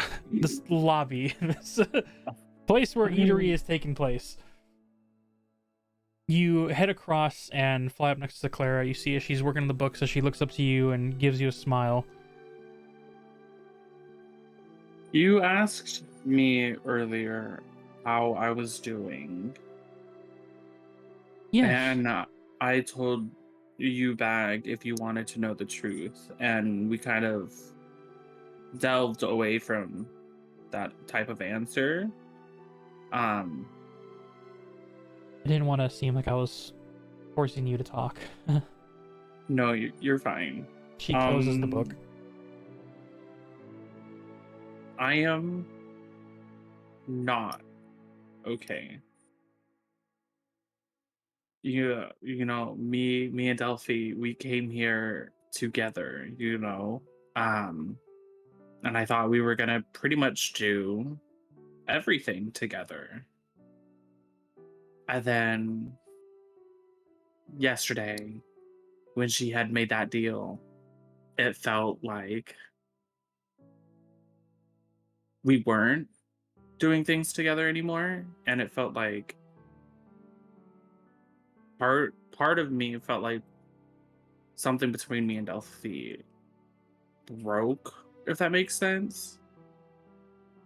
Um, and it hurts because I thought we were in this together. You see as Clara listens and her face takes in the true feelings that Timothy expresses.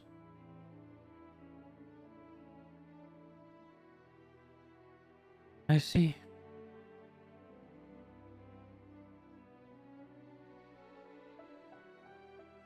I have a quick notion if you want to hear it. Yeah, please. From what you told me and Theo, at the time you didn't know that what Theo told you, apparently, that hags cannot make deals outside of their power or what they can control. But you guys didn't know that at the time. And this hag had threatened Delphi with not just her own life, but yours. Yeah. If the roles were reversed and you were forced to make that deal, save the children or let them suffer, the chance of them possibly dying. And the deal being that if you didn't do what the hag wanted, it would take Delphi.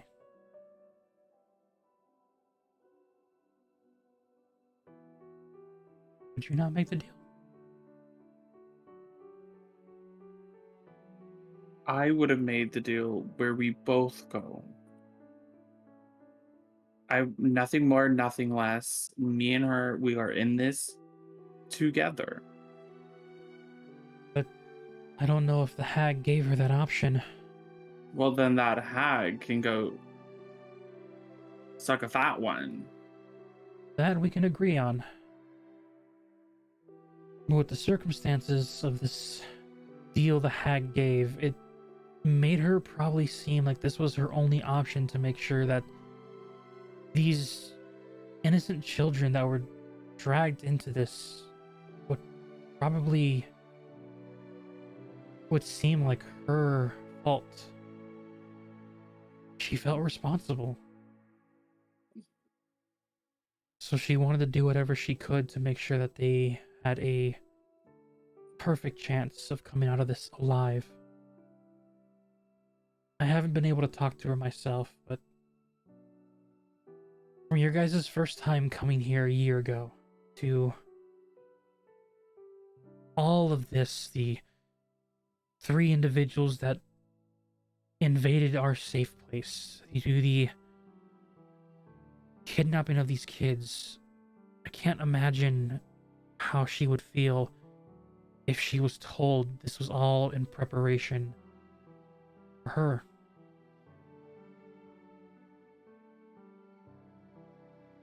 She didn't want them to suffer because of her. She made a hard choice.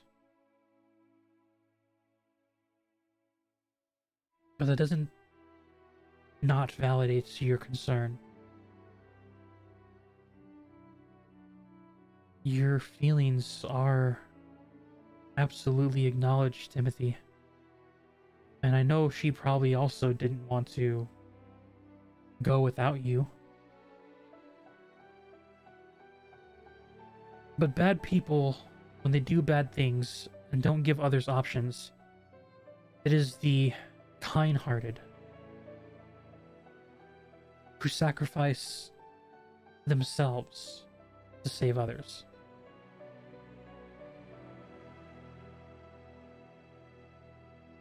Well, I'm going to make this hag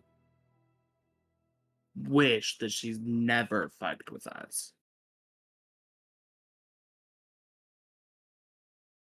I share your frustration. If you're gonna do this, then you need to get stronger yourself. Those creatures aren't just simple deal makers. They are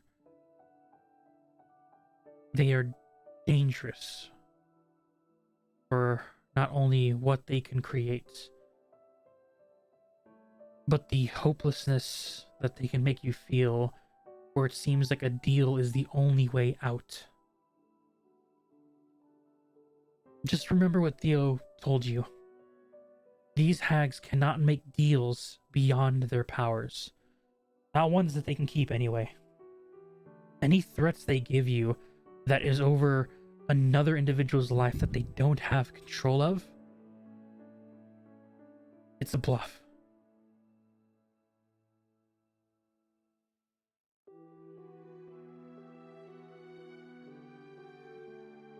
So they can't do anything to me if somebody else had went with her? Not unless they have something already on you. Usually, and Theo seemed to know a lot more. I don't know why, but from what I understand, the idea that these hags make deals is a give and take. They will give you whatever you ask for, but they will take something that they could use. According to the lore and history, you see her push up her glasses ever so slightly, hags usually bargain for one's soul. And once they have your soul, that's when they can do whatever they see fit. Unless they have that type of control over someone, they cannot immediately control them with magic, unless they just simply do harm against them due to the natural means of attacking them.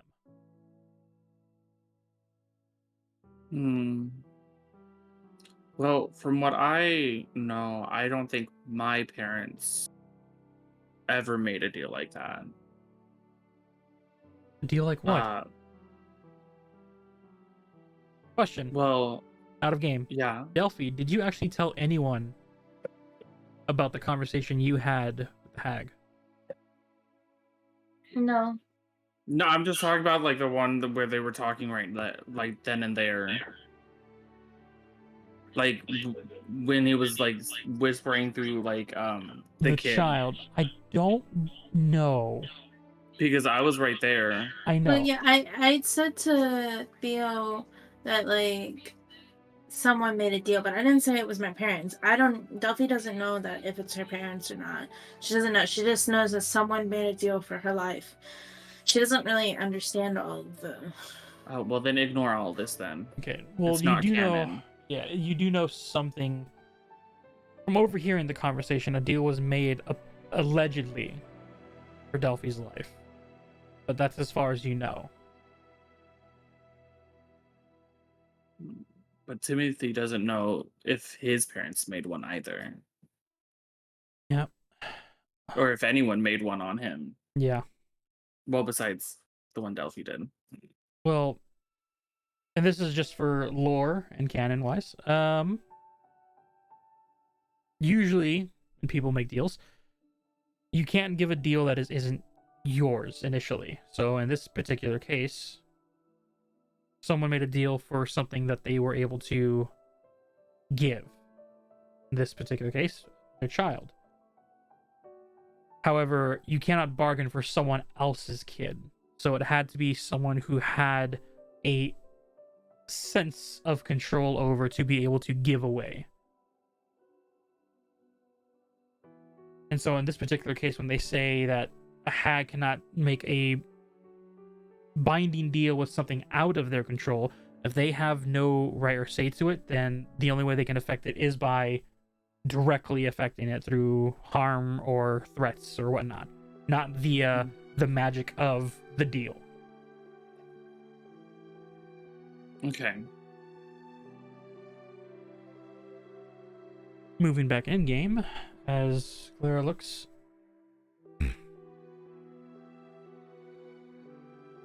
For now, if the hag did have a deal on anyone else, I believe it might have used it in that moment. I don't think they actually have a deal.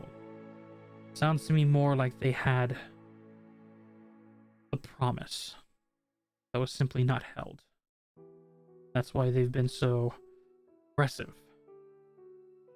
Because whatever that creature tried to do, it didn't seem like it worked.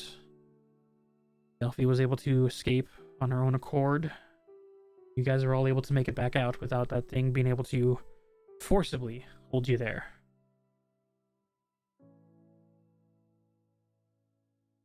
I believe you guys are currently safe. And now that the city guards and the rumors have been spreading about a hag being in our sewers, the adventurers and enforcers are all clearing out the space. They should be anyway. We can only hope that things will get better. I do have one last question Yes, of course. for you, Claire. Do you know any way I could possibly get a message to the Fey world again? We have an individual who can send messages to and fro. There's a special mailing system about building across that they send messenger birds through the different realms to send off notes, letters, and whatnot. So they can't take anything as big as a package, but they can send letters, at least. Okay. Cool. It's at this point, as time passed through the front doors, heading through, Durant is the first one to come through the doors.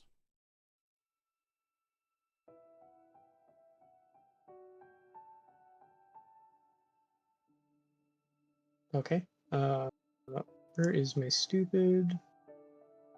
There it is. There I am. I don't have control of my person. Yes, I do. Never mind. Ignore me. Hello, Clara. Hello, Timothy. Hello. Hello, Durant.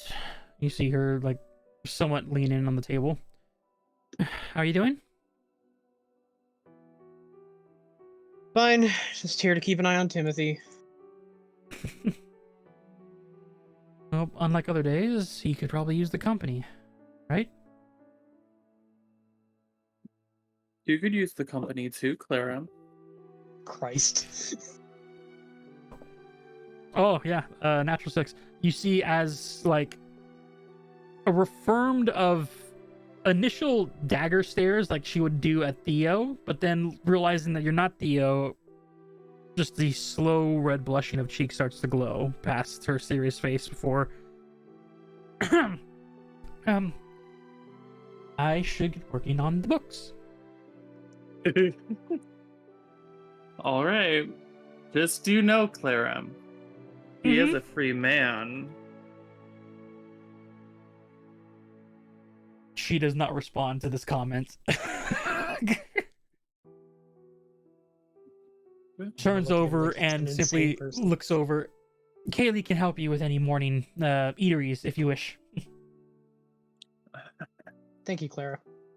I'm gonna go sit at this table. This table. As you head over to the table, new customers coming in, you see ears perk up, tail slightly wagging, and on all fours just sprinting out. You see Clara move up to you with the notepad in hand. Hello. Anything to drink, eat, snack on? Anything?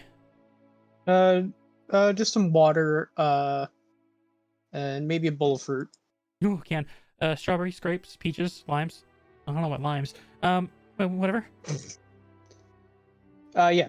Just whatever you can find. Can do. He takes the note down and then, like, puts it in her pocket and then just scurries back off into the back kitchen area next to Harridan.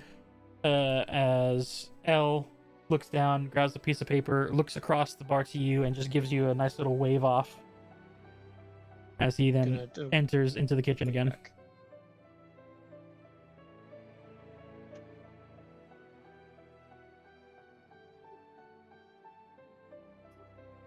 And I'm just gonna wait for my food.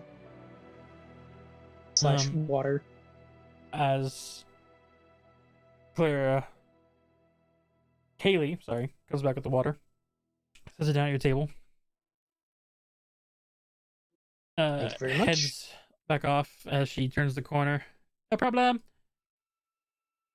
Heads into behind the table, looking at Timothy.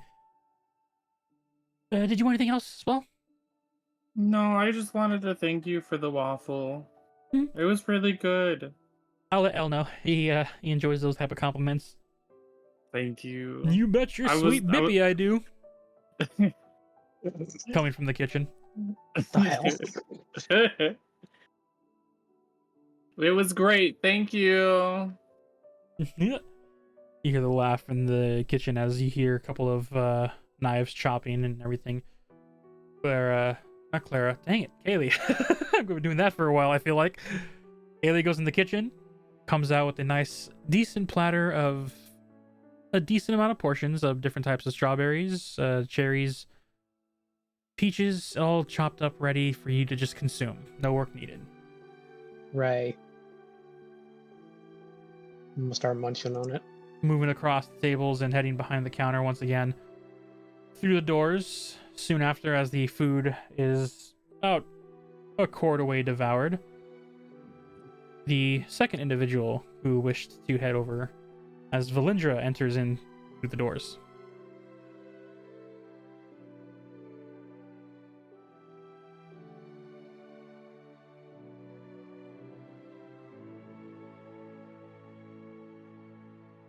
I don't know if Valindra's here or not.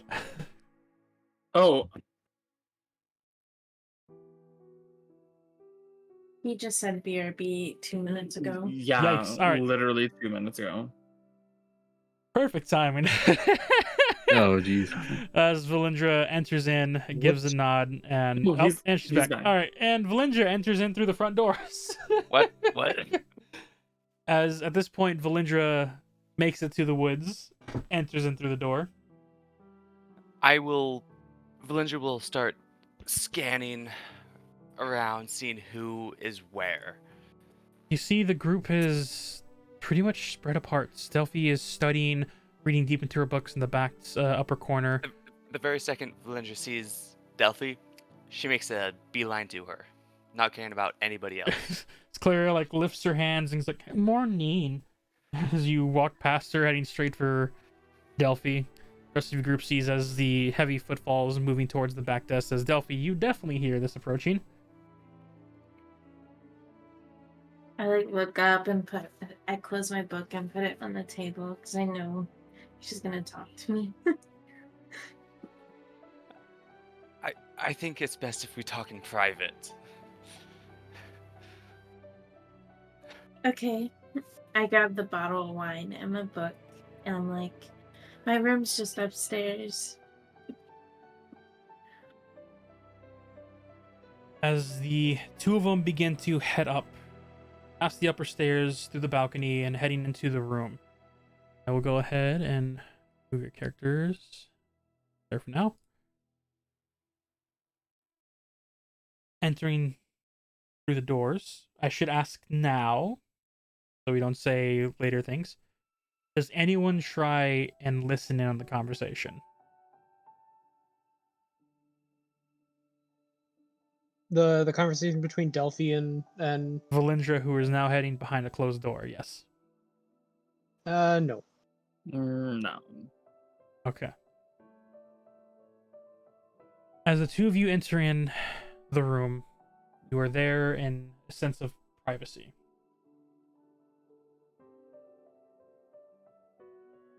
Delphi walks over and sits in the chair next to this vanity that is like by this window. And just like looks at Valindra. Valindra will slowly, this time more calmly, walk over to her and hug her and say, "I understand why you did what you did, but that doesn't make it feel any better. to know that you possibly walked to your as she stutters, not being able to finish the sentence. That Delphi like starts sobbing and like just buries her face into Village's shoulder.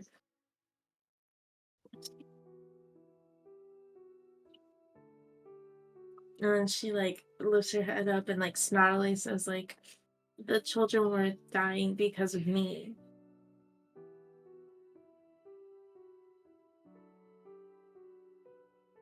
I had to save them.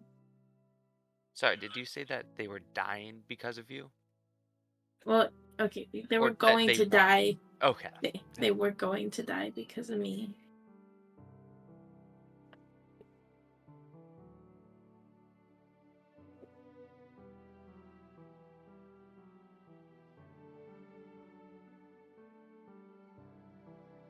Tears Okay. start falling from Valendra's eyes. You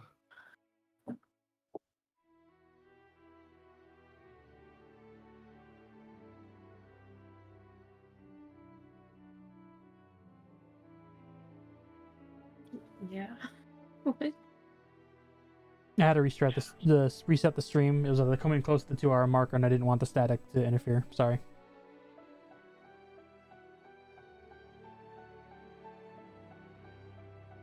but we could have came to a different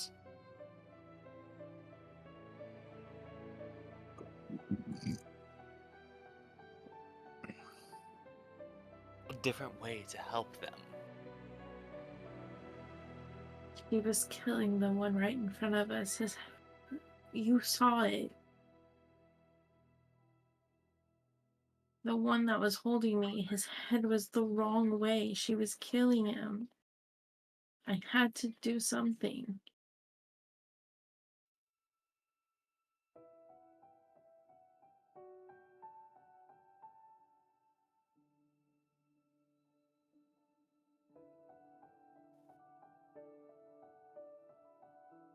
At this point, Valendra just can't even talk, just needs comfort that arguably the closest non-family member to her came so close to death. And just starts to sob alongside her, just holding tighter. Delphi kind of like reaches over and grabs the bottle of wine and like is like, here. It seems like you need a drink. And she gives it to you. She Towards takes it Villager. and takes a quick drink. Next time, we need to be better prepared.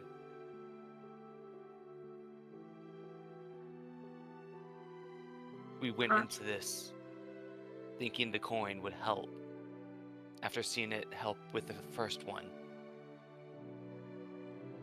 not knowing that it may have drained all the energy.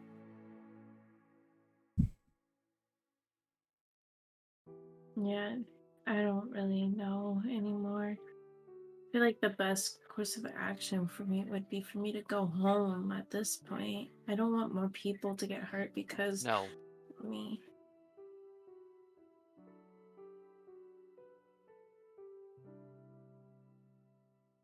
I understand you don't want more people to be hurt. But what's to say that they will even stop? If the hags will even stop trying to attack the Fey children here, even if you do go home.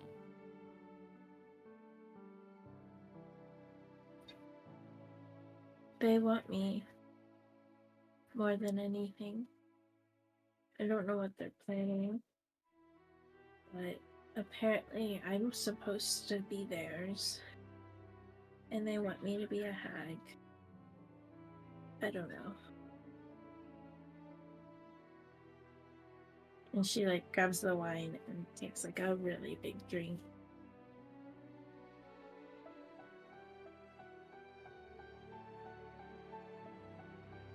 What? Huh? What do you mean they want you to be a hag? You're a fae. Apparently, if I were to become one of them, they would have some great power. I don't know, I've never become one of them. I'd rather die than become one of them.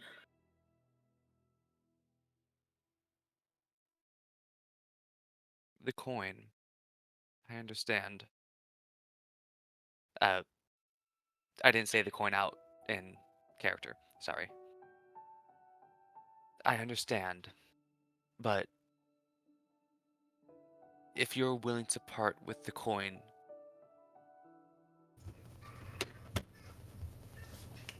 I'm curious if my grandmother might be able to replicate it. I don't know if I could part with it, but I could go talk to her. It's one of the last things my mom gave me, and she wasn't doing so well when we left.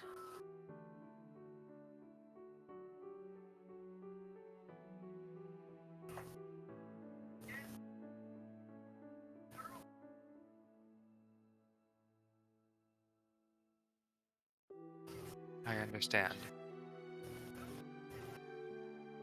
Maybe we could go tomorrow, like during the day? We have a meeting tomorrow. With who? The royal family. At noon. You do? The entire group that went down there to face the hag. All my clothes are at your family's house in my room. Then I suppose that you'll be spending tonight there instead of here. I guess. I didn't get any correspondence. Are you sure it's not just you? I'm sure. I know for a fact that it is all of us.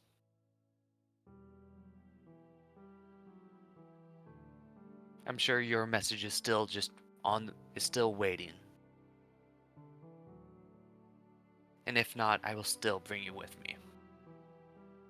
I have a feeling that you're not going to let me out of your sight now, are you? A watery smile. No. You'll still have your freedom to study. Well, I need to gather my things then. And we should probably get them If sent back to the house. you do decide to go back to the Fae Wilds, even then I will not be leaving your side. Sophie like laughs and she's like, "You go to the wilds with me?" If it means to continue to keep you safe, You'd have to wear your own circlet or you'd be massive compared to the rest of us.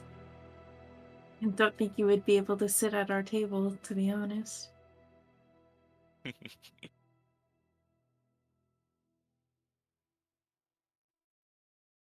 I is do. more than fine.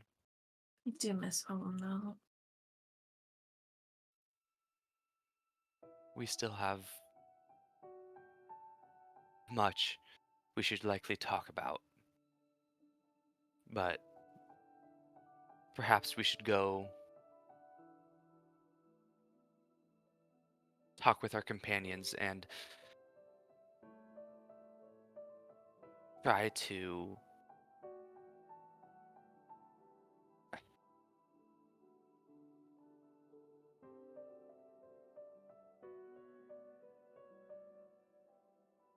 make sure that they're okay as well, or as fine as they can be with all that has happened. I think we all need it. That's fine, but I'm not in much of a talking mood, and I don't want them asking questions. It's Then you bad don't- enough I've already sobbed in front of you. Valindra tightens the hug and kind of just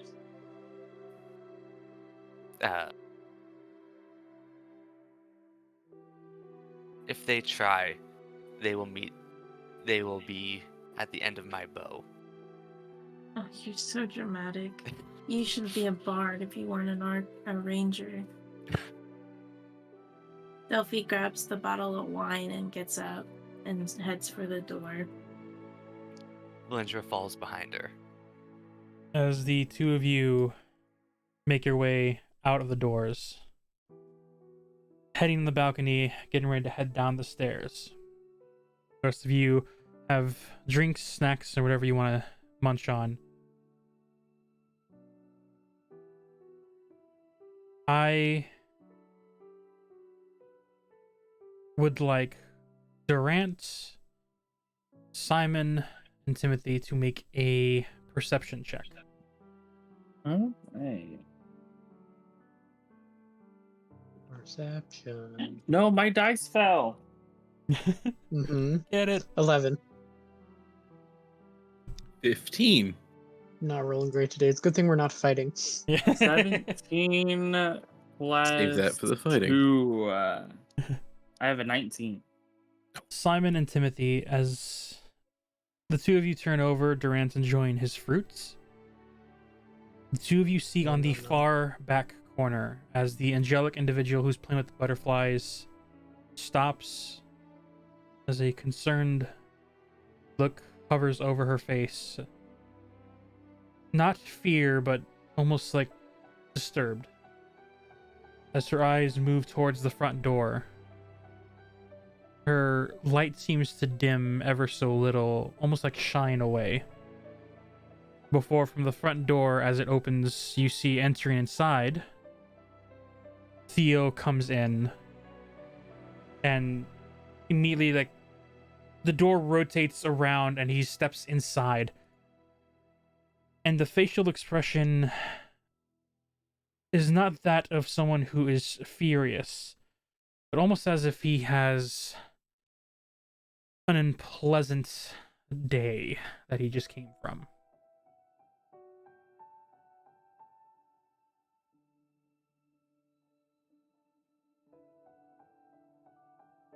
As he enters inside, he steps up towards Clara.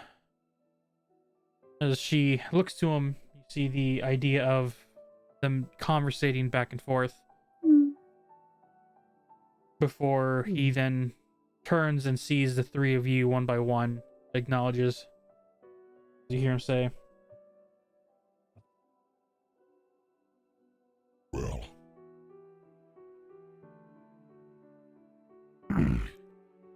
Well, this makes things easier.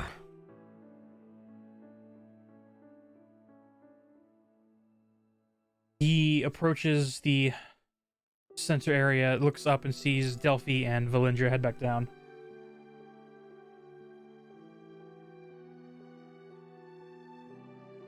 I have a message for the denizens in the woods. Timothy Thornberry, Delphi Oleander, Simon Karras. 3 of you have been invited to the royal palace to speak to the king. We wish to congratulate you all for successfully saving the children.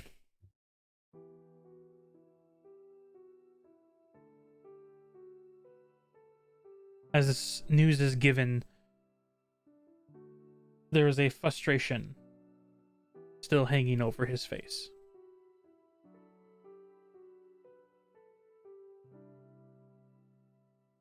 We'll be meeting them tomorrow at noon. Feel free to wear whatever you feel like it. Will you be joining us? He looks over to you, and the not a evil squint, but a squint like a questioning. Why would I be there? Because you said we'll meet here, or we'll meet them. You will meet the royal family. Okay. Can you be my +1?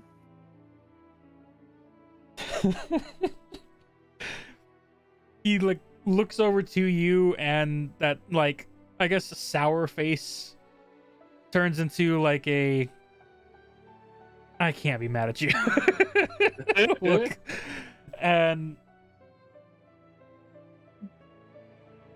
As much as I appreciate it, I'd rather not go.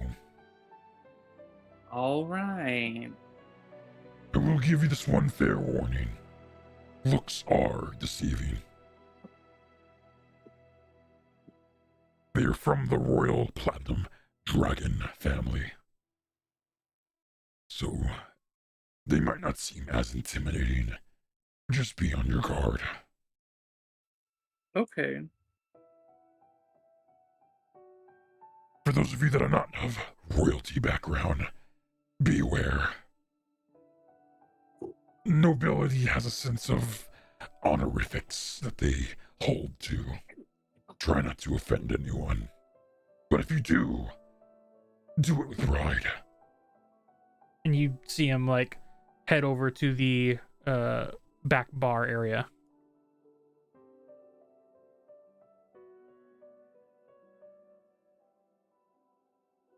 Where he reaches under the counter, pulls up a nice fresh bottle of something, pops it off, and is beginning to drink as he heads over to sit down somewhere.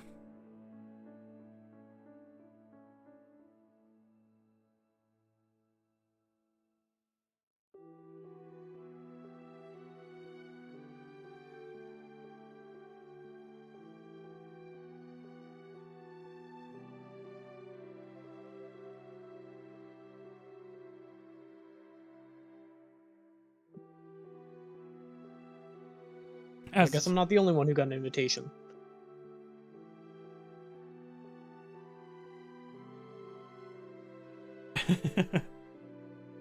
As you say this, you see that he immediately starts.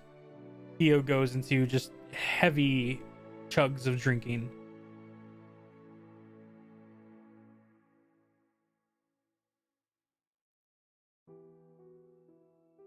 Is there anything you guys do with this new information?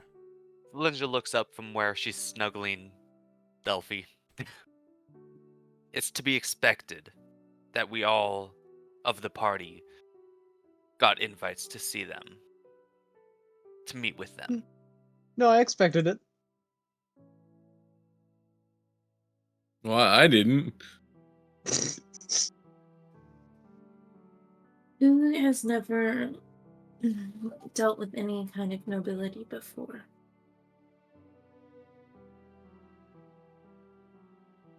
Not nobility that high up. Just So, No. so just me and Delphi? I mean, Valindra might, but I likely have. just remember no cracking jokes and speak when you're spoken to. And don't try like be all shifty and stuff. It makes royal family royalty. It makes a lot of them it's not good. Just kind of stand still. As you hear a bottle clatter against the cabinet as he like finishes a heavy swig as Theo turns around. Have any of you seen Una? I'm supposed to tell her as well. I've not. Not today. Not this morning. no. Just Fantastic. us. And he says that and takes another drink of the bottle. What are you drinking? It burns like Alcohol. vodka, so something good. Let me have some. He like clatters and like slides the bottle to you. I You're in your fairy still form, are you want- not? Yes, I am. Could you make a strength check, please? I so wanted to shoot it out of Theo's hand. Are you? Right. Do you try? No, Okay. I'm not going to, but I so want to. I got a I don't think you want to start a fight with him. 15 minus 1. No, 14. I probably don't. 14. As he slides the bottle across, you use your whole body as a brace. As you catch the bottle, it slides like another foot before it actually comes to a resting stop. That was my highest fucking roll for strength, you guys. Y'all better watch out now. Yes, I'm so afraid. You better be. With my almost max strength, I'm so afraid. Sure. The paladin just standing there. But then I take a swig of it. Yeah, you take the bottle, you like lift it, and you take a swig. It is a nice flavoring blueberry vodka. Fuck yeah. As you take a drink, and the one swig to you is like sips, but you can just try and do your best to take more than a single shot's worth of drinks. Start rolling Constitution saving throws. You got it. You want me to roll? I'll Well, roll. no, this is barely like shot number 2. I think you can handle a little bit more than that. I don't know. There's a lot less blood in that body.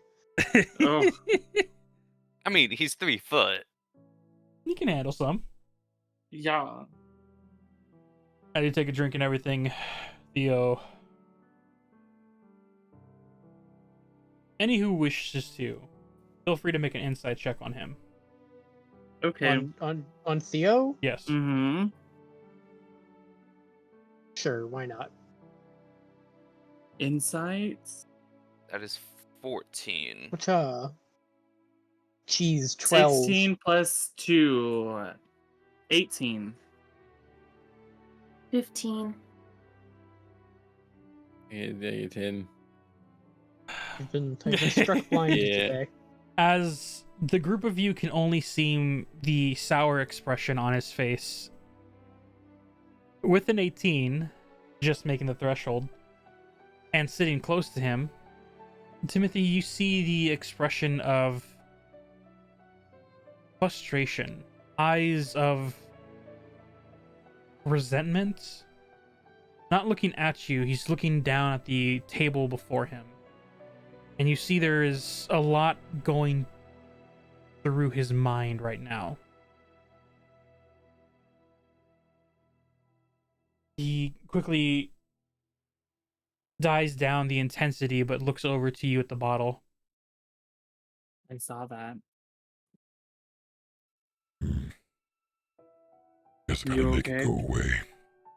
He reaches for the bottle again, grabs it, and I'm still holding on to the bottle.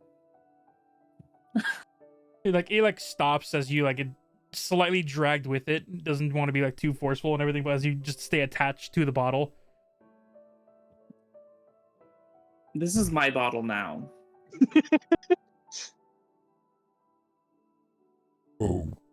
Okay. Thank you. He weirdly lets go of the bottle, hesitantly, all right. And then you see him ponder before he then reaches inside his jacket and pulls out the flask again. How many pockets do you have? See him take a good swig of it More than you can count. before he sets down and seals up the flask again. Hey, at least he's taking proper precautions with his drinks. What do you mean? I am taking extra precautions with mine. Thank you. I didn't say you weren't. The way you There made it sound. there were people that would not put the lid back on. The flask. There were people that would not seal it and then hit it and it would go everywhere. As you see him turn, acknowledge the group beforehand, he is fighting something. Not danger, not pain, just Ugh. Different emotions. Looks back down towards his flask. Looks on some weird insignia on it. Can I inspect the insignia? Do you understand Draconic? Oh shit. Let me check. I do. You Shut up. should have let him inspect it and be like, it's in Draconic.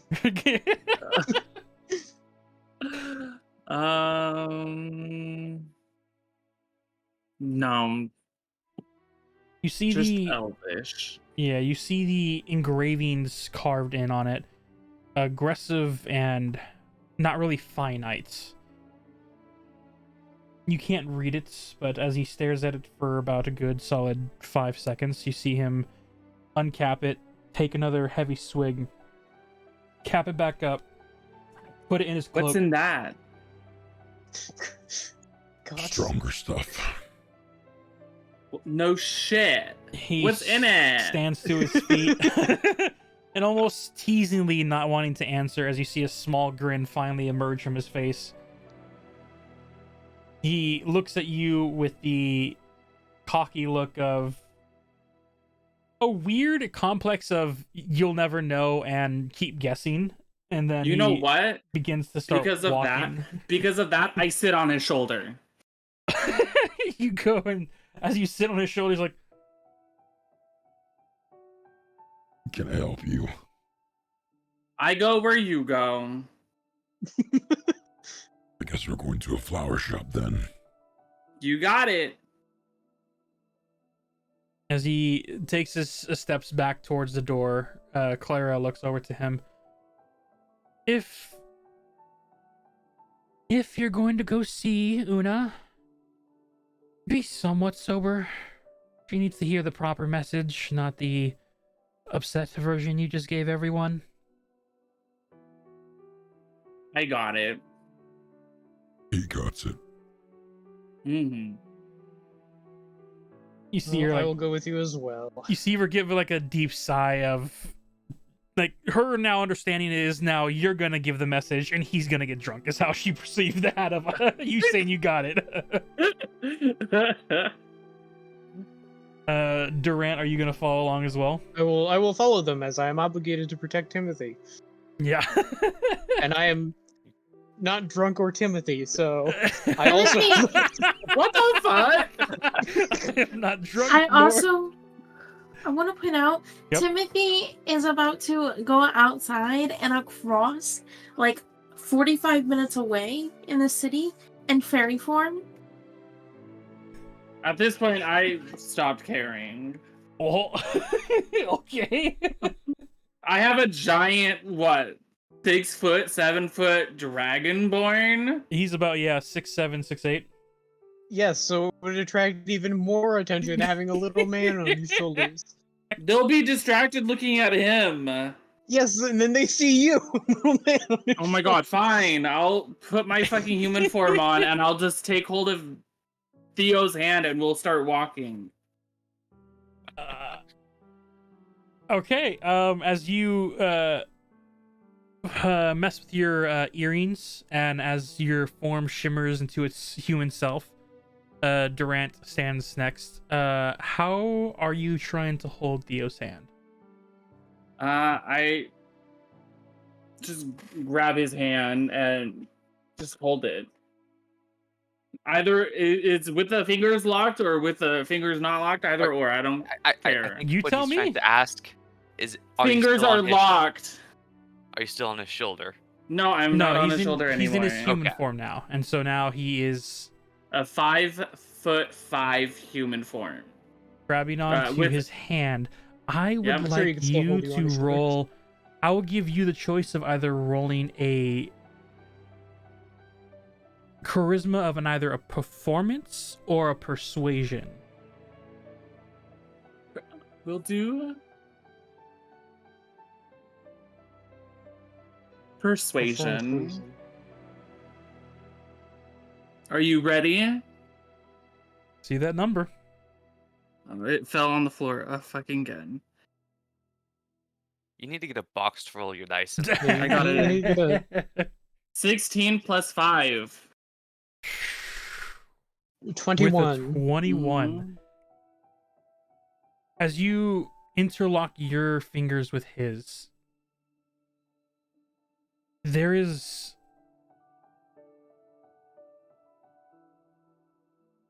you know what? Go ahead and make me an immediate insight check right after. And Durant, because you're right next to him, you can too if you choose.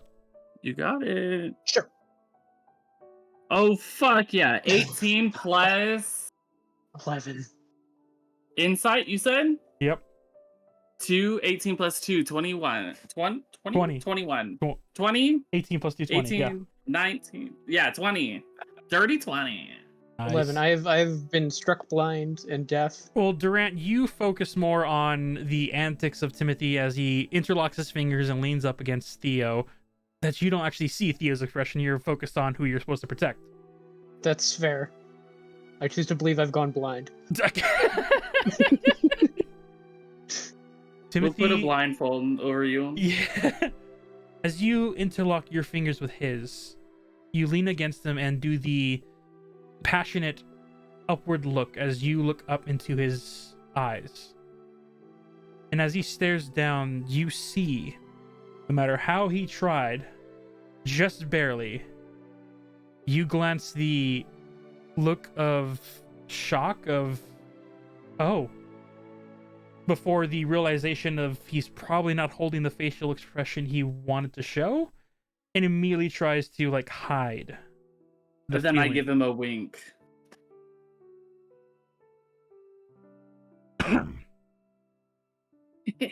We're going to a flower shop. Yes, we are. You know what that means? That we're going to a flower shop. And what is in a flower shop? Flowers. Oh, I thought I was going to say Una. But yeah. Oh, Una too, yeah. But flowers. Yes. Yeah. You see like there's like a nervousness to his demeanor now. As I'll take charge for sure. as the three of you exits, I mean, there's no way with that. And let me see what she gets real quick. Yeah. From behind, as you guys get ready to exit the door, you hear Claire from behind the desk in a very sassy tone. Well, you kids be careful out there. Have a good time. We'll play safe.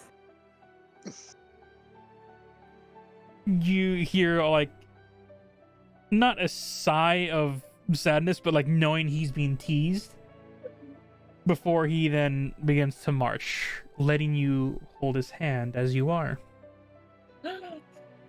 And I follow into I follow as well. As the three of you leaves, the other three, Delphi, Valindra, and Simon, because they have a walk ahead of them. What do the three of you do as you are here? Is there anything you wish to do while you're here? Well, we just received the good news that we're going to be meeting the king. So I think it's time to celebrate. And Simon's he's gonna call over Kaylee and ask for a tasty bottle of wine to celebrate the meeting the king. That's a big deal. I think Delphi already has one of those. That's fine. More for everybody. Yeah. I think this bottle of wine is getting pretty low. I gotta admit, the first few were on the house, Clara says. What? But if you're gonna clear on our cabinets, we're gonna need to start paying. How much is a bottle of wine? $10 million. Delphi stands up and walks over to the bar. And she's like, Haley, I'm going to be going back to the Ramirez's house this evening. I need to pay out my tab before I go, but just put anything Simon gets on it, okay? And I look over him and I was like, do not spend that much money. Okay. If he spends too much money, then don't put it on my tab. But What- if it's what- reasonable, What's too much money? Don't be putting it on my tab either, girlie. please. It's like 8 silver for just a simple bottle of beer. If you want like wine and such nots, it'll go up to 20 silver. If you want whiskey and everything, probably go up to 25, 30 silver. Okay. Let's go ahead and keep it under 2 gold pieces, all right? Under think 2 gold that's fair. pieces. Got it. Okay. Go crazy, Simon. But not too crazy. And then Duffy walks back over and sits down and like looks at Valinda. Have you ever played fairy dice?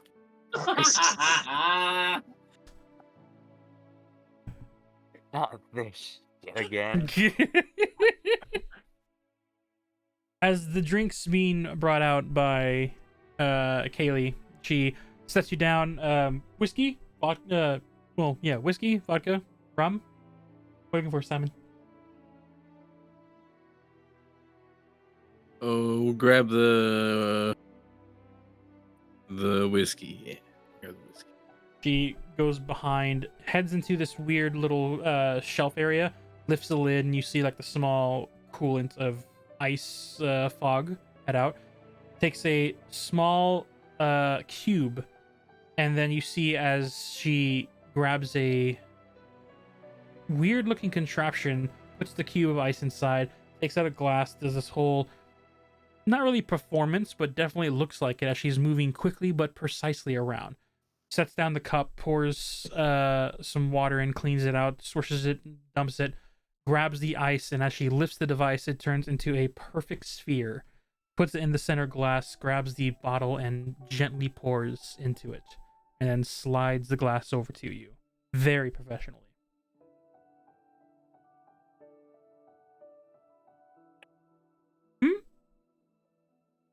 Wow. Wow. Thank you. That was I'm just in awe of the perfect sphere of ice. Elle's been teaching me some things. That's fantastic. As Maybe you can show me some tricks too.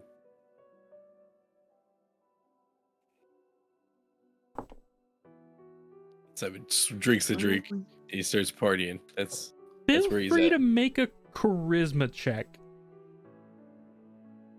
Performance would be an idea. Let's see, performance. Yeah. 16. You see as one of the ears like slouches, like dropping to one's guard, before you see her head just duck behind the counter. Doesn't sound like she's moved.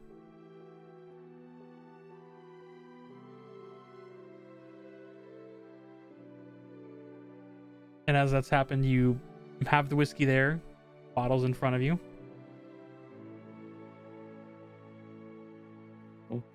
Simon pours a glass and begins drinking the whiskey. You're having a Just, good time. Just having a good time. He's celebrating what he feels is a good thing. Oh yeah. The summons to meet the king and receive honor and glory for successfully saving the kids. Hooray. As the other two, Delphi and Valindra, do you guys simply just sit in the corner and Delphi is going to go back into studying? My books are upstairs, so Delphi like looks at Valinda and's like, I have a small trunk of like, like there's like my school stuff and my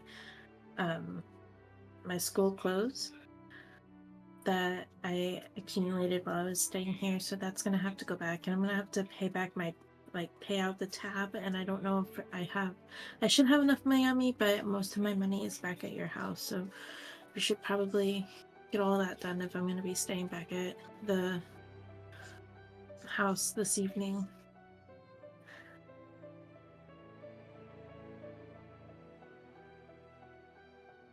Are you going to be just returning instead of just staying the one night? I don't know. It depends. I know I'd stayed here a lot because of Timothy, but seems to be preoccupied right now. And I don't think he's too happy with me. Then let's go pack up your things. Okay. As you guys head upstairs, collects the belongings to head back to the Ramirez household where Delphi stayed for the first year. The three other individuals heading out to meet Una, and Simon enjoying the brisky drinks as the coyote pops her head back above, grabs a small glass for herself as well.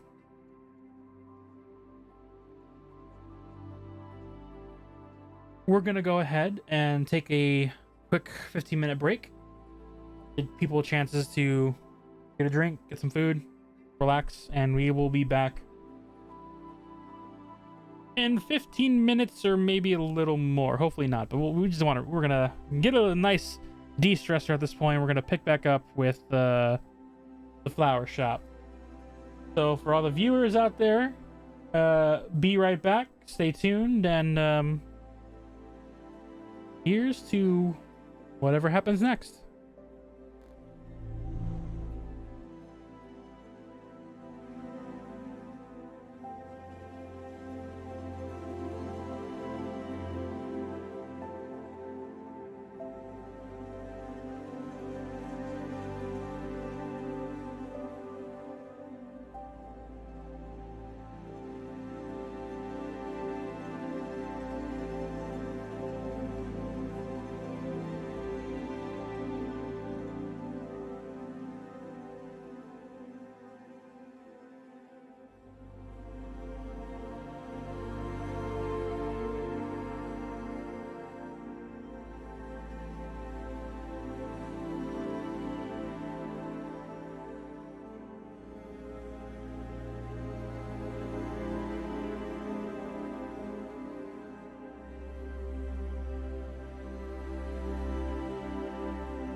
All right, ladies and gentlemen, welcome back.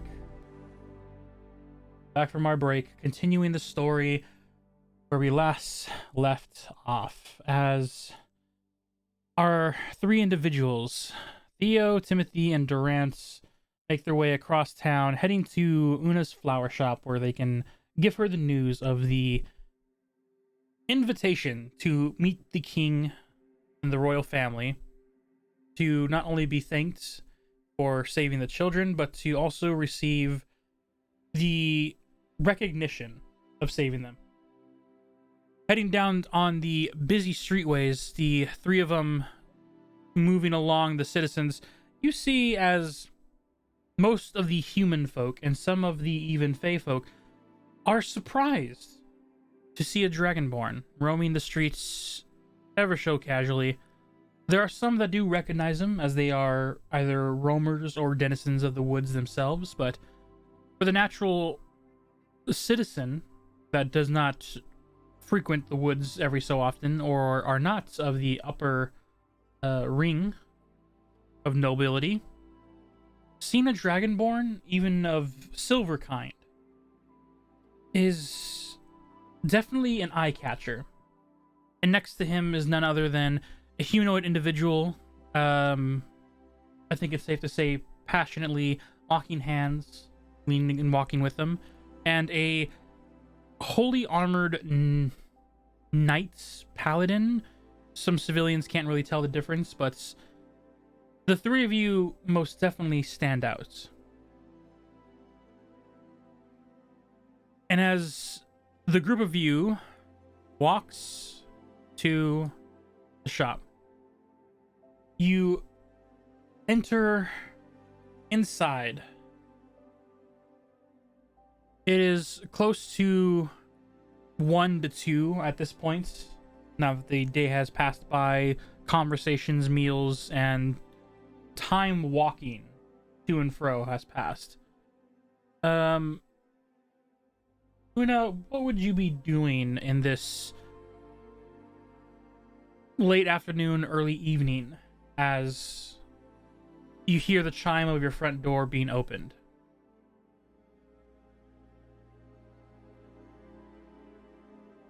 Considering how you were able to, you started earlier, roughly around 10 to 9 to 10 in the morning, and by now you would have finished your last batch, restocking the shelves as needed, as you hear the front door chimes ring open.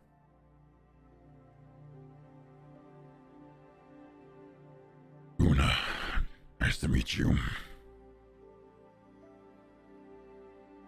You see directly behind him, leaning against him and by the door, Durant and Timothy as well.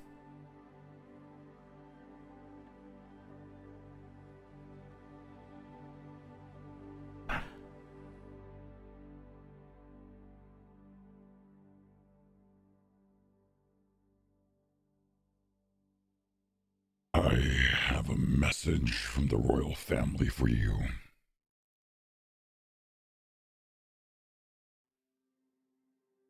You almost see his face immediately go to that same nonchalant, not really sour is the best just way of putting it, of just giving the message.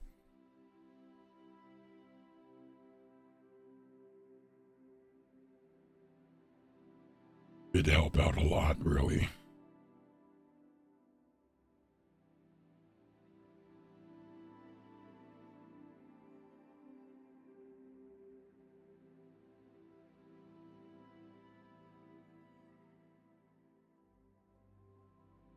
And the royal family. You see him say as he reaches into his pouch, pulling out the flask once again.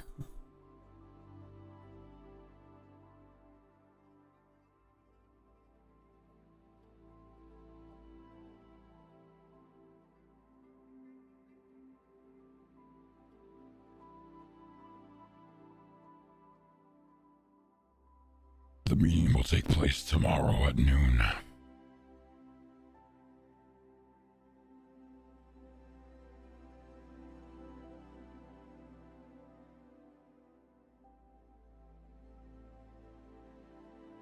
probably want to arrive somewhere around 10. That way, the carriage can get you through the doors, and through the doors, you'll be in the castle by 12.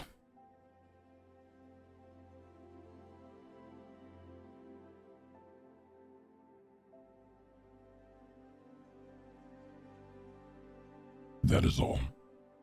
And you see him like begin to just turn around, and you see like just this very, even drunk, this very spunky dragonborn, very annoyed to be in the messenger right now. And with that high roll, he just allows it, and he's okay with this.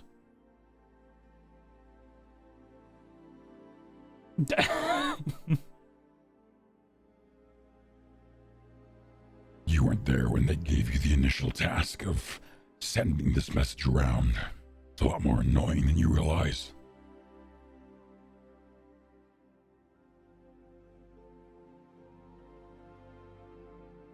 Yep, pretty much.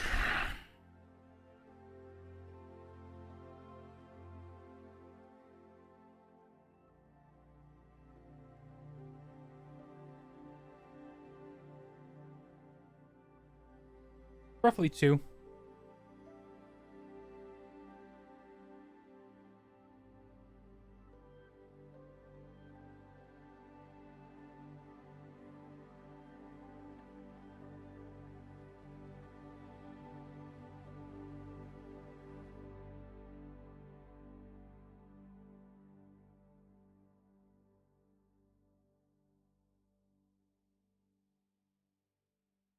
As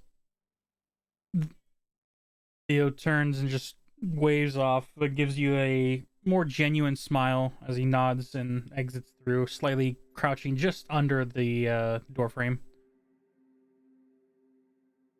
Yeah, doesn't let go of the hand.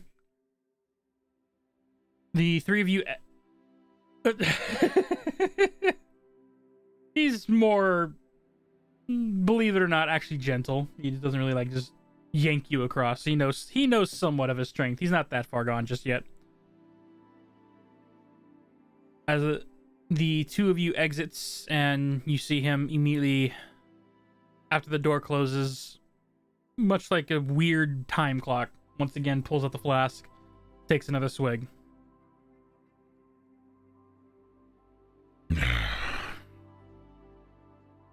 Time to walk back. And you see him just heading back. Durant, you follow close as well. As the three of you begins to... Are you under one of them? There you go. Oh, okay. I just didn't know if you can click on him or not. I just... I didn't know, because usually it's like, oh, you got stuck under him. Now you can't click on it because you can't click on him. But if it works, it works. As the group of you begin to head back, Theo walking about 30 minutes in, you guys pass the school, and as you hear the late bells starting to chime, you see a bunch of the students are getting ready to head out into different directions. And as you come near this weird pillar on the right-hand side of you all, if you, depending on how you look at it, opposite end of the school, probably best way to describe. I would like Timothy and Durant to make a perception check.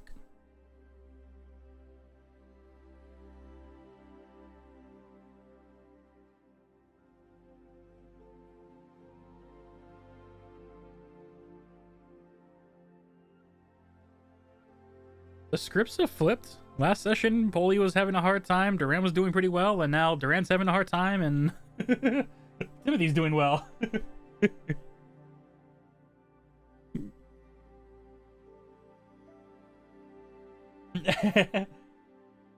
He's in his element. Fighting is Durant's element. Timothy's element is just day-to-day natural stuff.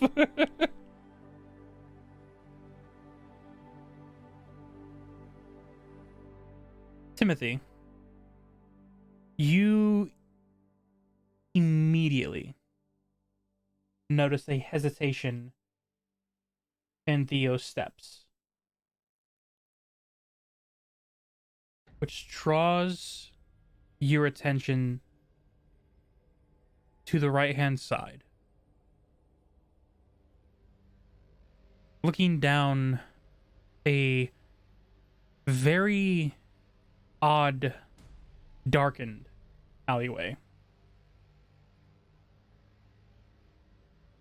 Durant, you just notice as the both of them simply stop in their place.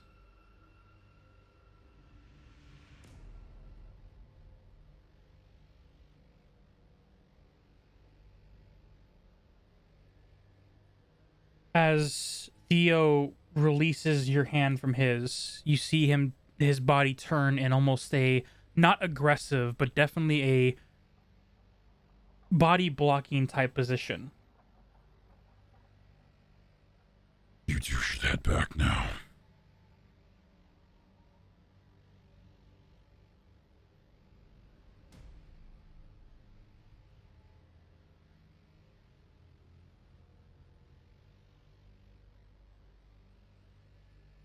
From this darkened alleyway, now the sun at 2 o'clock is at almost its height. And it's at this point that the darkness that is in this alleyway does not make sense.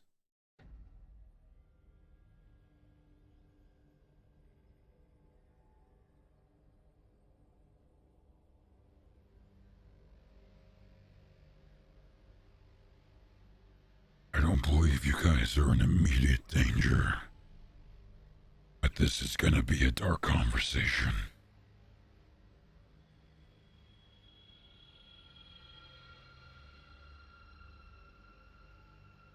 You see him look down to you with an affirmity, a not urgence, not fear, but that of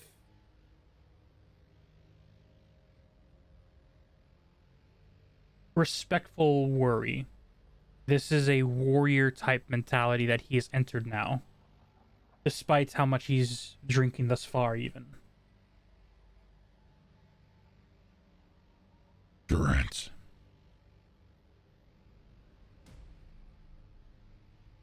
Durant, if anything goes wrong, you take Timothy.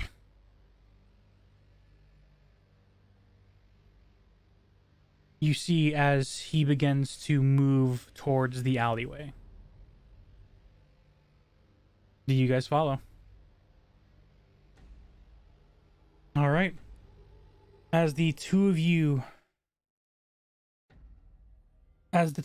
follow him, you see as he reaches a cusp where, as you approach even a shadowed alleyway at night, the closer you get, the more your vision should be able to adjust and see further in, but it ends up acting like a blackened wall. Before you see Theo step in, and much like a shaded tree, his form disappears into the shadows.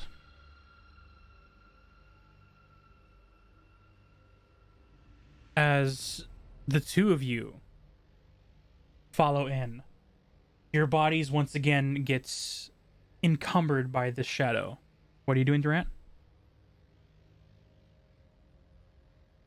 Okay. As you enter inside this darkened space, the light around you visually doesn't change. It's still roughly 2. Lighting's there.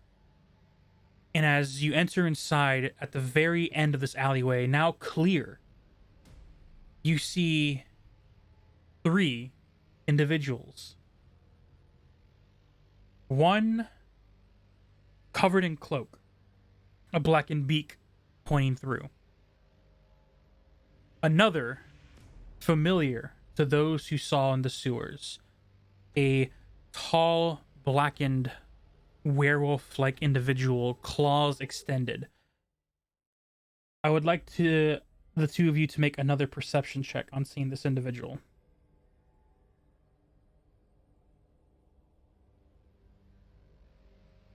Bruh, he is doing amazing. Another 12? Luckily enough, it's not. Let's see.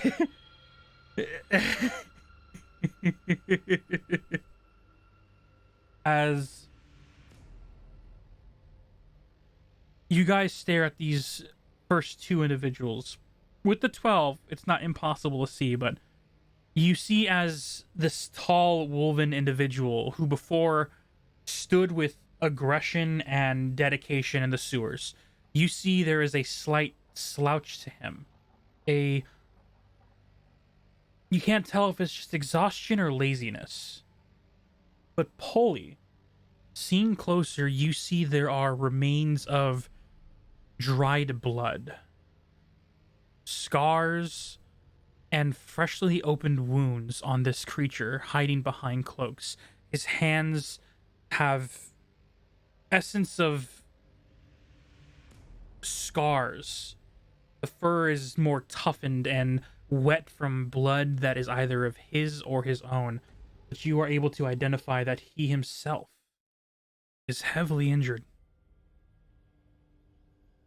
And then the third individual, sitting on a box, twirling a parasol, white umbrella like with a pink flower almost esque pattern to it. I'm glad you answered my call. Shouldn't been hard to see it knowing you. As the two of you stare at these three individuals in the alleyway, you see Theo is not shaken, still firm in his stance, with a, once again, warrior-like mentality look on him. And what do we owe the pleasure the Empress of Darkness needs to ask me?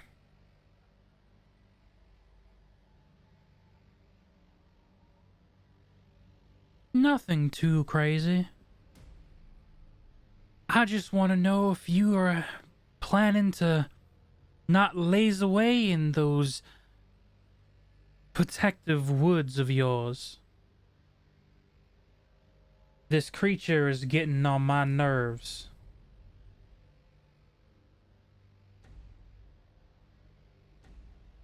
Can't you ask your creatures of the dark to help you?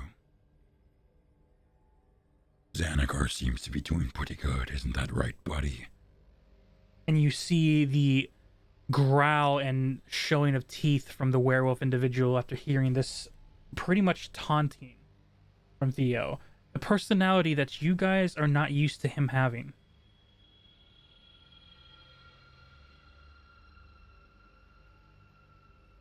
What makes you so special, huh? Just because you're in the position that you are and you hide in your woods. You hear the bark from the woven character. It's the fact that those that are in my care are protected as long as they remain in my care.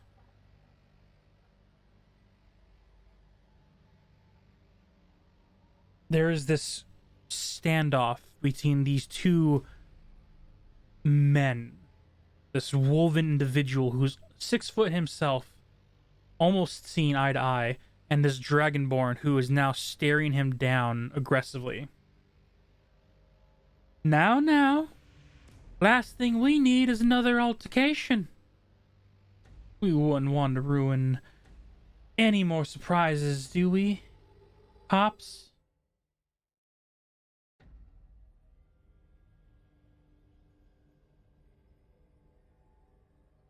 What do you want? It's simple. We need you to get back in the game. My boys can only do so much against these annoying little deal makers that you were so expertly able to hunt back in the day. Can't you do your good old flesh and blood a favor?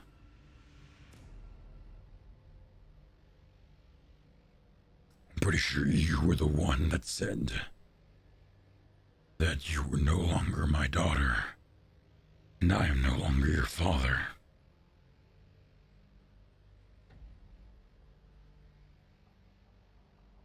Do you actually say that in the moment? As you say this and Timothy goes to shush, you see as this, what's known as Empress of the Darkness, tilt her head towards the two of you. Oh, and I do see you have brought along compatriots of your denizens of the woods. My eyes do not deceive me. You have one holy warrior. Well, in an attempt to be one. No offense, darling. And a lovely little prince of the Fae. Look at you still playing Guardian. As she looks over to Theo and says this. He stays silent and just stares straight at her. Well, all I can say is the longer you wish to play caretaker, the more dangerous we are all in. I'm keeping my end of the bargain. I'm keeping the city safe as best as my people can. But you're gonna have to get involved sooner or later, Theo. When trouble comes to my doorstep, I will handle it.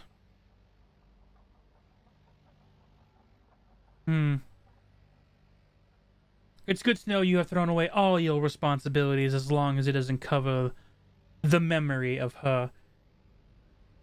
And amongst saying this, you feel for the first time an essence of bloodlust from Theo. An anger and the eyes that slit down to that of a serpent's. Enraged as you see his fists now clenched, facing forward.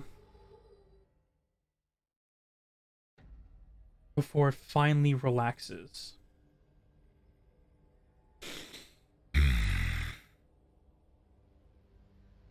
You always did know how to get under my scales, didn't you? If it was one thing I picked up from you, it was attitude. The hag is out of the city, but it will be back. You need to figure out what you need to do when it does. 'Cause however it got in past that fog of ours, I don't know if it can keep him out. Especially if he brings more. You need to do your duty. Or the very woods you are planning to defend will go up in flame, Father.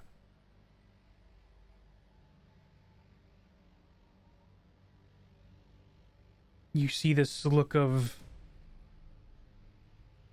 acknowledging what she's saying, but still trying to hold a solid face. Is that everything? For now. Enjoy your day. Have a lovely meeting with the royal family. Do pay mine not to take all the credit. It was my lovely little pup here, and you see as she almost controllingly pets the underchin of Xanagar. It was my pet after all that saved the dear princess. Keep that in mind. You see Theo, without saying a thing, gives a open hand gentle push against Timothy's chest in a non-verbal way of saying it's time to go.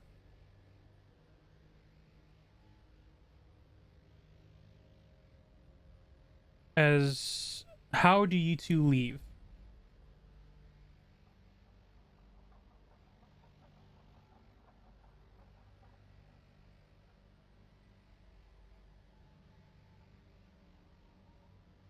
He would be.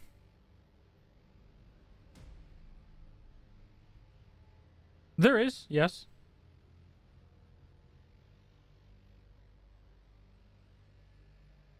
As you move Timothy behind you, you backpedal out.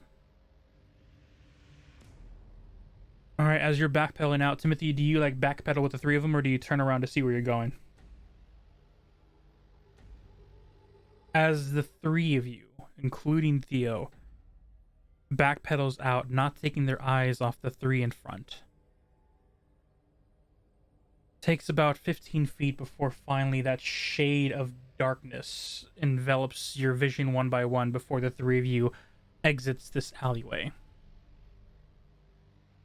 As you get back to the common streets, you see as the darkened way stays thick before finally Theo gives out a small breath of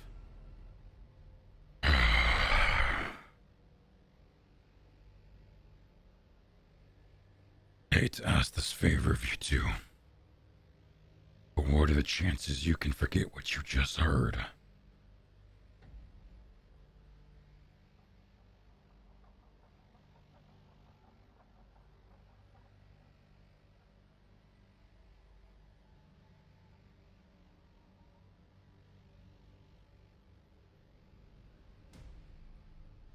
you see as he finally releases the tension, the shadow from the alleyway begins to sink inward, away from you guys before the whole alley becomes visibly clear. And the threat of the three individuals are nowhere to be seen. The only thing remaining on the box that the Empress was sitting on is her parasol.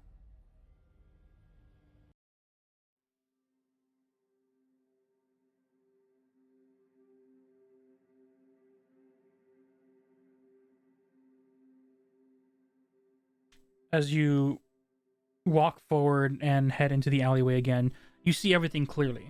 No shadow encumbrance, no signs of individuals, and walking inwards, you get to the parasol laying there. It is a small-handled parasol. The very bottom of it is a straight, instead of the hook like an umbrella, it's just a straight rod. A small rubber handle clip at the bottom, and a white woven shape to the top with the patterns of pinken petals around it. Make an Arcana check. If the two of you are like heading down there once again to check it out.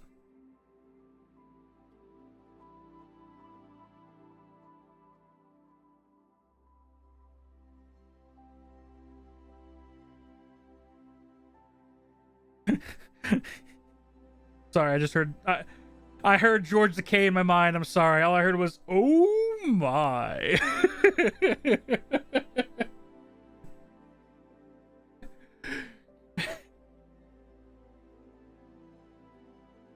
Yep.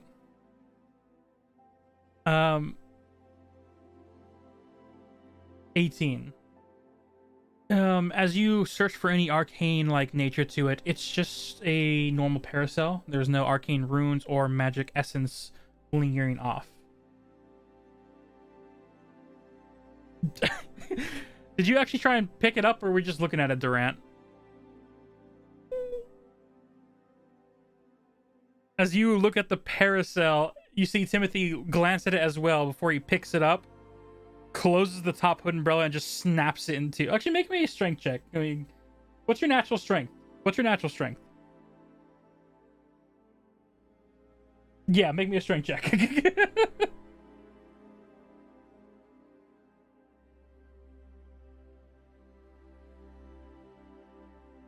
You, with the metal rod, it's not like a full-on solid metal, it's like a aluminum type. You take the rod and you just put your anger into it, and you do just bend the mess out of this parasol.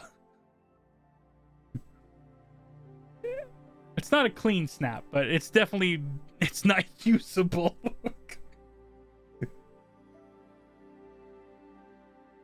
And as the two of you went to go check out this umbrella, looking back down the alleyway from where you were looking, you see Theo is not at the end of the alleyway.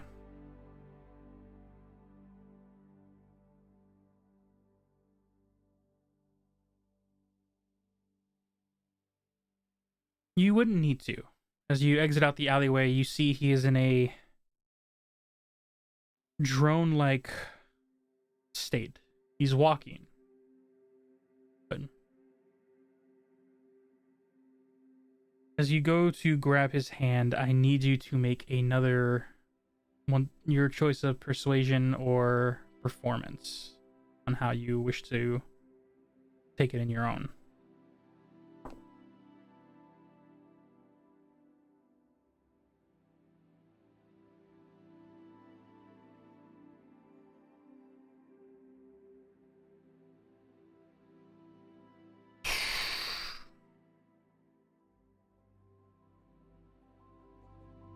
No, it wasn't a strength. It was a. How are you using persuasion? As you grab on to the hands of Theo, you feel the initial indication that he was going to not aggressively but slightly pull away. And then he looks down to your eyes. What is he seeing right now?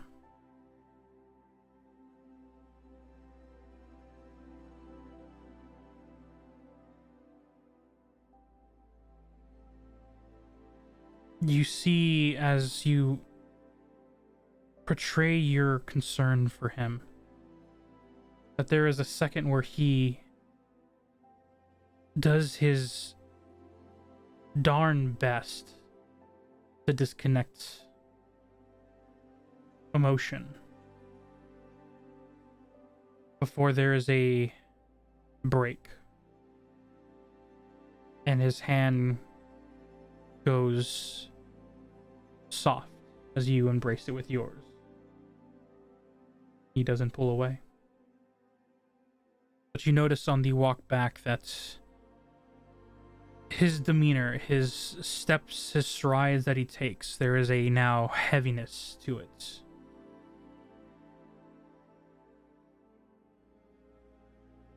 Do the three of you make your way back to the woods? Okay. It takes a while when you guys head back through the plaza. Coming out of the alleyway is a packed up belongings. Delphi, Valindra. You guys are going to be heading back to the Ramirez household, correct?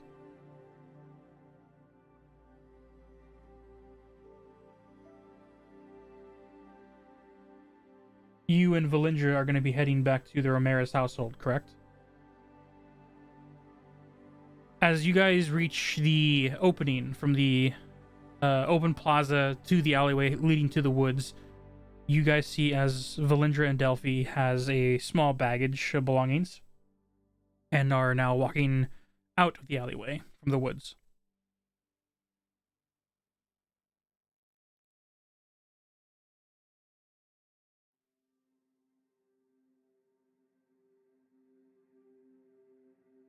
Oh yes, you guys see each other.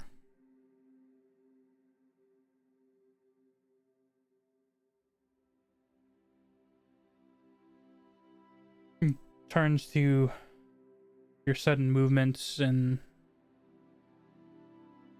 yeah, he's holding yours.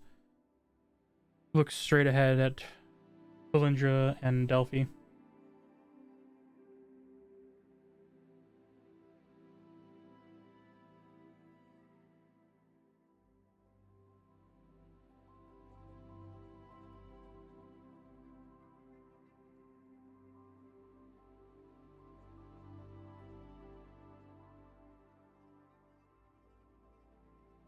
Theo gives a wave back and the half grin smile of someone acknowledging.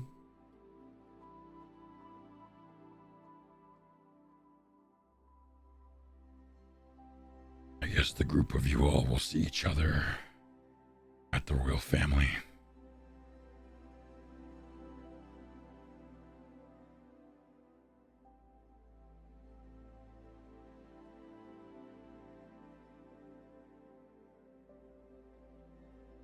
Very well. Until you make your way back to the woods, princess.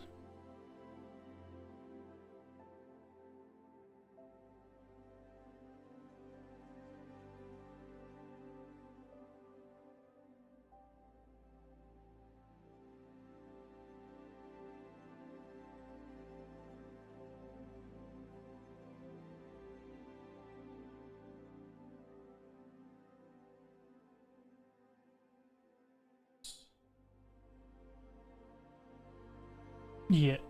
So, until corrected, you see as Valindra nods in approval, and at this point, you guys hear the sounds of the engines and the audio of horse steps as the single carriage, no horses being seen, thanks to technology, hovers in the alleyway and before it rests and sets, letting a small staircase down where you guys can then board the carriage.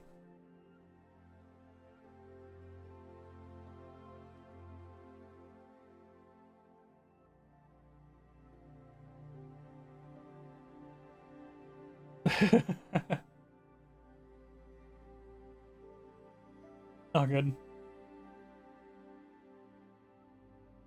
As the two of you walks past the three of them, do you guys say anything before you board the carriage?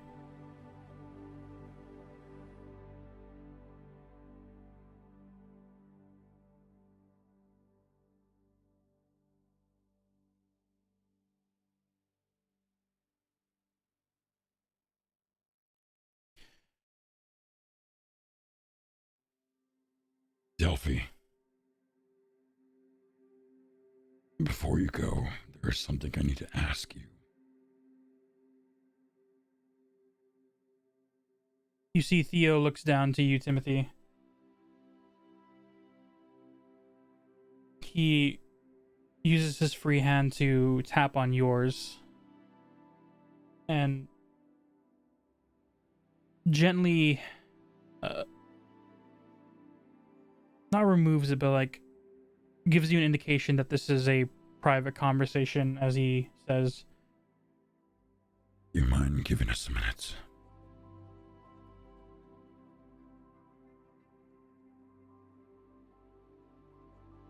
as you let go, you head inside the woods. Okay. As you head inside, Durant, do you follow? All right. Two of you enter inside the woods as you see Theo look to Valindra and give him a look of wanting to have this be somewhat of a private conversation. Valindra nods, will walk into the carriage, and Theo takes you halfway into the alleyway. No one visibly around, walls on both sides, no windows. As Theo looks to you, Delphi. I need to ask. The deal that the hag made for you to go alone. How was it done?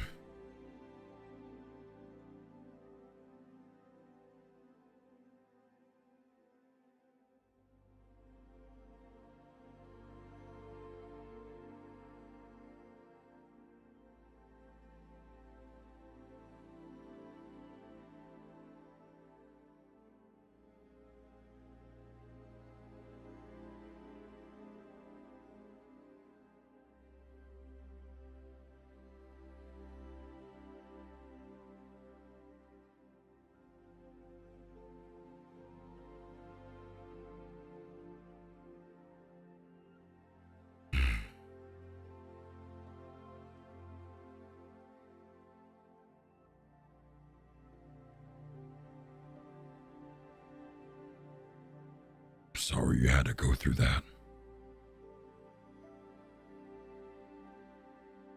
sound insincere, but I want to know about the deal itself. Timothy said that the hag threatened to kill him if the deal was broken.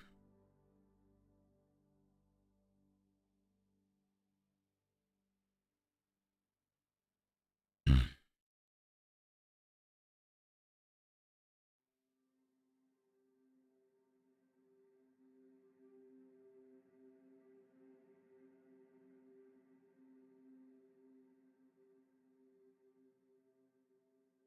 I see. If this ever comes up again, hopefully not, but you should know, hags cannot make deals outside of their power. What she did was most likely a bluff. The child would still be in danger, which you saved, but Timothy's life would not. I ask, did anything happen when you make the deal?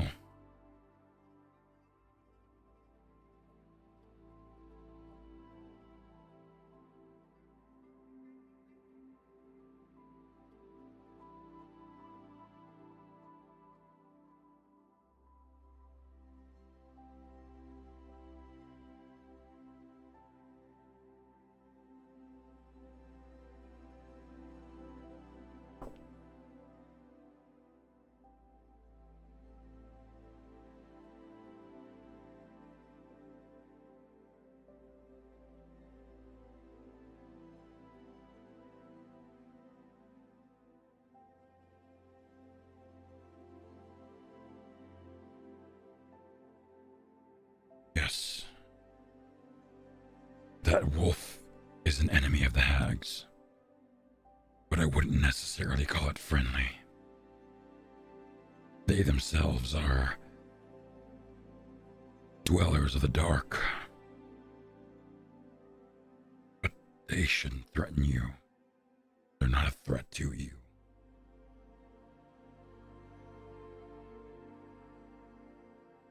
I guess I'm only asking just to make sure that you're safe.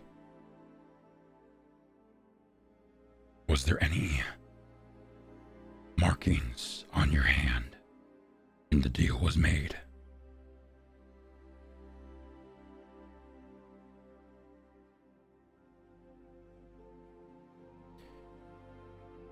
I would like you to make a deception check. The DC will be low because you are not wrong, but you have an indication of what he's talking about.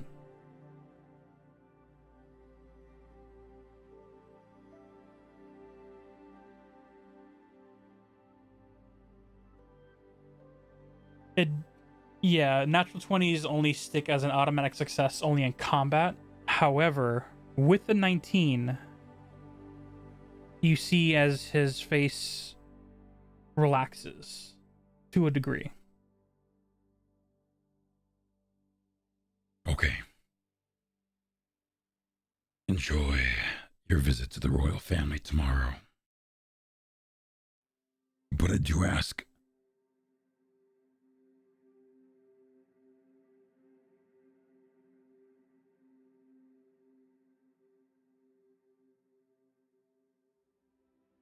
What? I am so sorry. Out of character, What? out of game.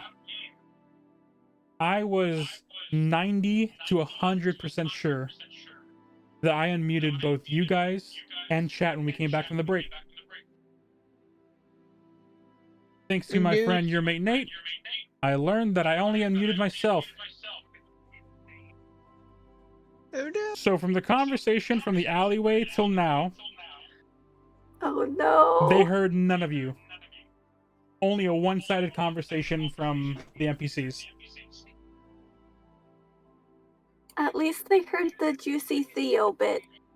They did, not the replies. We can so Trey's also streaming. We can get Trey's audio. Correct. That would be amazing. Haha, backup. I would have to figure out how to get that, and I'm gonna have to buy an editing software to be able to overlap on that section specifically. It's about 400 or 4 hours 20 minutes in. Just about. All right, cool. Pi says that he was able to hear Sass. Was he able to hear Sass? That's what he says. I don't know. I looked down on it and I saw that the Twitch chat or the chat was muted when my friend Nate texted me saying that he couldn't hear any of you. Hey. So I hope. Well, I'll look back on the footage. If I need the footage from Trey, I very much appreciate it. I am not a professional. I will just say that now. In case it doesn't come back and I don't edit this part out. During the alleyway, the group of Durant and Timothy heard the conversation. Only one comment was made from Durant of P.S. questions. Theo shushed him. Later, they found the parasol that was there. Timothy decided to bend it. Durant was like, why? They made their walk back after successfully convincing Theo to let Timothy hold his hand. They got to the alleyway Yes. where the conversation was had of what happened with Delphi and thus far. She replied with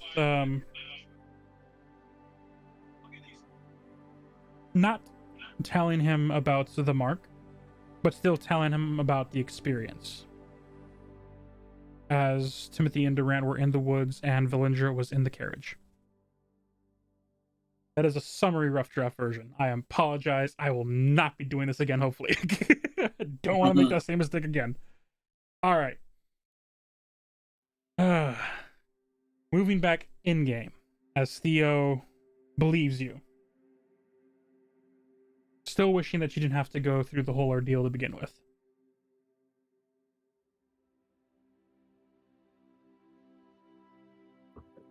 I hope your visit with the royal family is a pleasant one. And if I can make a weird request, don't mention you know me. They'll get weird about it. Okay. But I think you may want to tell Timothy that. Please More keep than him in me. line. Do not let him talk about me. Nothing bad will happen. It's just, it gets weird. Okay. Have you asked him not to say anything yet? We'll have plenty of drinks and time to talk later.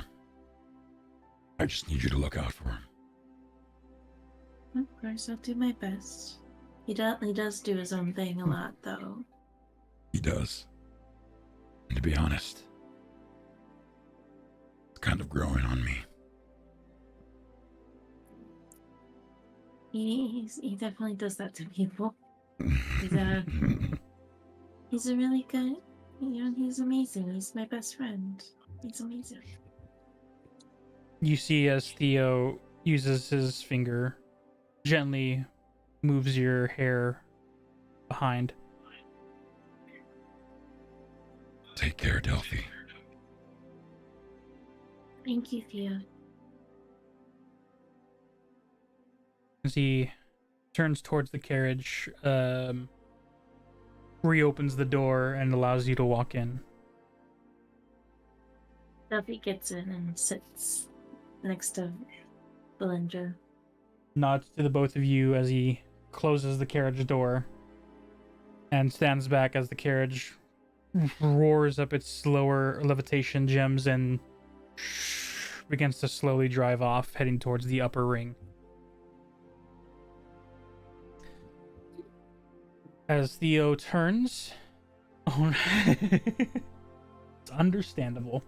As Theo turns, walks to the woods, entering inside, He sees the individuals there. Simon, how many drinks are you in these past hour and a half? Hour and a half? Yep. Ooh, probably 5. 5 drinks in with a $200 limit. You can get some good stuff. Just hammering away at the whiskey bottle, or are we going to be switching it up? Yeah, hammer away the whiskey. I walk in and I see him. That is not on my tab. That is not on my tab. As the two of you re-enter inside, Oh. you see besides you two the Harrigan chef and also, where is she at? I gotta re-add her. I gotta look for token for. I gotta look for her name as well. Raftalia. Aha. Ooh, nope, that's not Raftalia. Oh no, that is Raftalia. Okay, cool. Put it in. You see as the singing blue jay makes her way down in a fabulous purple robe, elegantly as ever, floats down. One for her? Yes, it took me a while. Oh my But we god, got it. yes! That is so cool! As she floats down with the purple-like robe drifting off, she lands next to the group of you.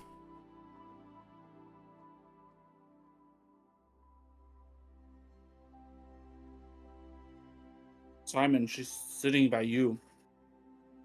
I see. Talk to her. Well, I see the group of you have all have a wonderful afternoon. Why are we celebrating? I mean the king. Oh my Oh. goodness, you are meeting royalty? That's right. I got a personal invite to meet the king, and he shoves the bottle towards them. You see her like sit up on the chair, legs crossed, fully facing and engaging with you now. And please do tell, what did a strong man like yourself do to meet royalty? He was drunk. He was drunk. Wait, did you actually say that in character? No. No. Oh, she's a full-on bard. She's a full-on Mm-hmm. Bard. So Simon starts going on into this story about saving the children from the sewers. She is not only 100% intrigued and listening to your story, there is this flirtatious energy about her. Oh, that get is it, Simon. brewing at this point. Oh my, Get that you are word such straight. a hero, saving children and facing those dangerous monsters. No wonder the king would love to meet a great man such as yourself. My southern's kicking in. Doesn't mean to kick in. Mhm. It's not a southern accent. She's a southern blue jay. Yeah, no, that's just. My hero. I need to separate those real quick. But yeah, no. Well, you doing amazing work, and you get to meet the king. Are you gonna get a reward? Surely I you do have to. declare.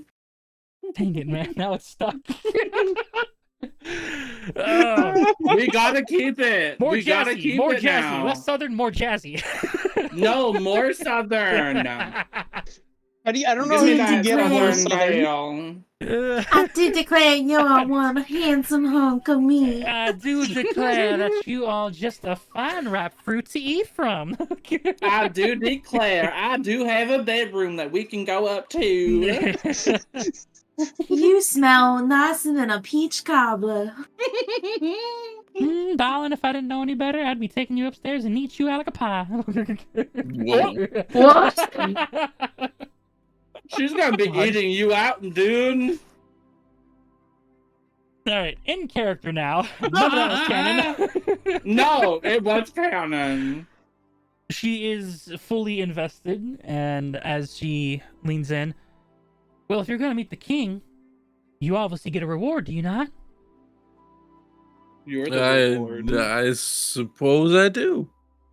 What are you gonna ask from? Jewels, magic, status? Ooh, rising up in the world's good for a gentleman like yourself. Status, but I don't need status.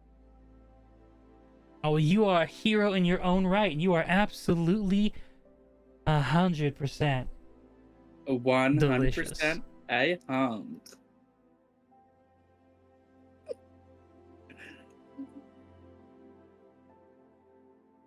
Delicious. Mm-hmm. He just takes another drink. If you wish, we could celebrate the night.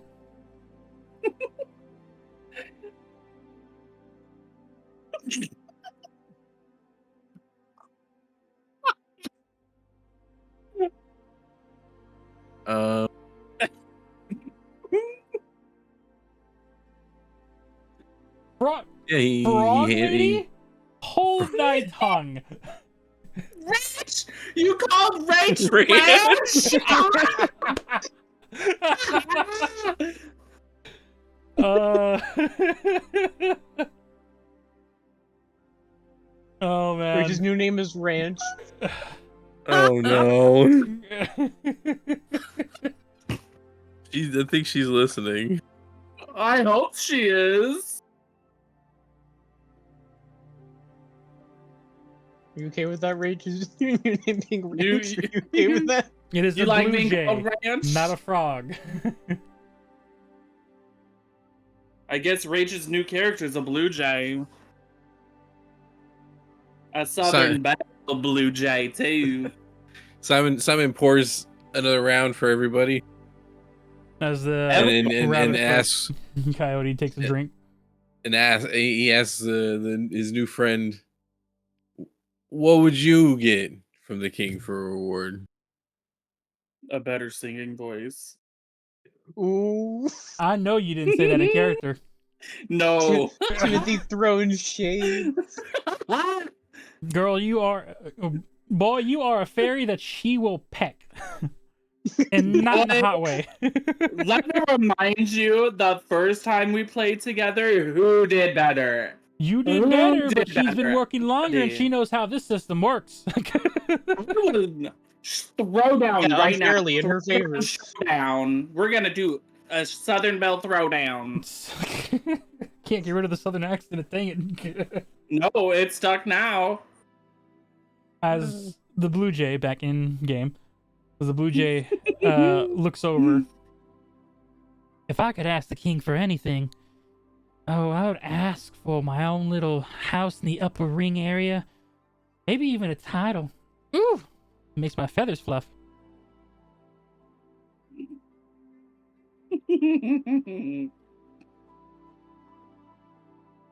Could you imagine a famous singer like myself getting recognition for the work I do throughout the entire city?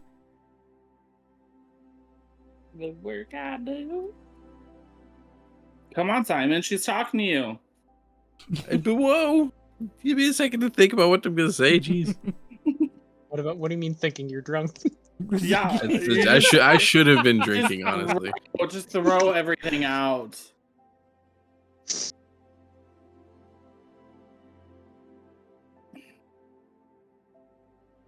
I think I'm gonna ask the king Mm-hmm. for more whiskey. I'd like you to make a constitution check with that comment. Let's see how far gone you are. Oh, a 10. It's bad. What is it? Oh, it's a 10. It's a 10. The room is spinning oh so pleasantly. It's not that nauseated spinning yet, but it's just you're swaying in your chair, having a good time. There's another glass in front of you. Yeah,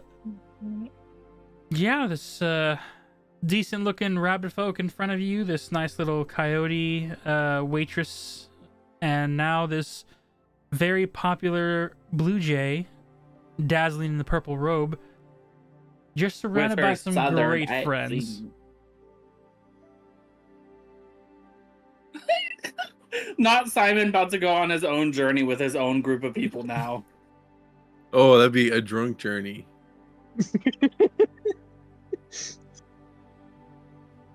The best way to get into a party is to go in drunk. True.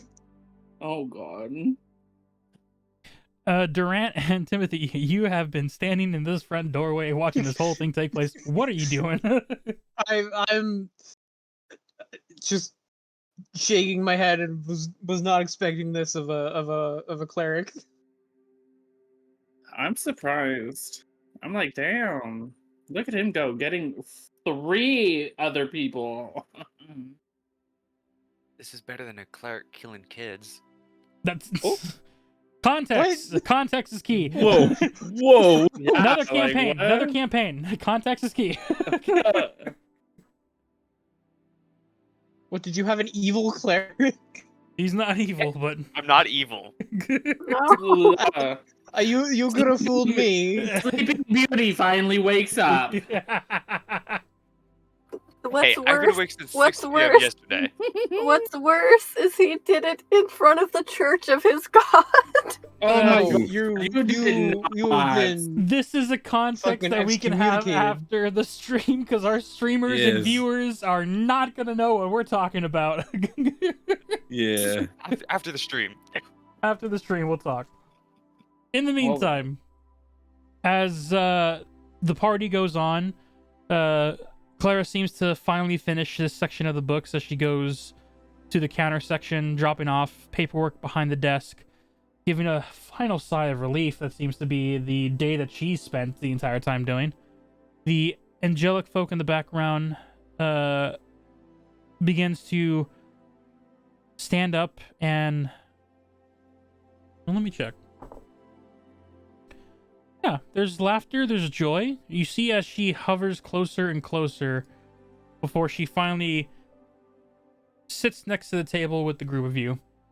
You see this Oh, that's so sweet. long, black-haired individual, a ring halo, 2 white angelic wings floating off of her back as she sits down and seems to not engage in conversation immediately, but is definitely almost has a blissful look on her face of enjoying the happiness being shared right now.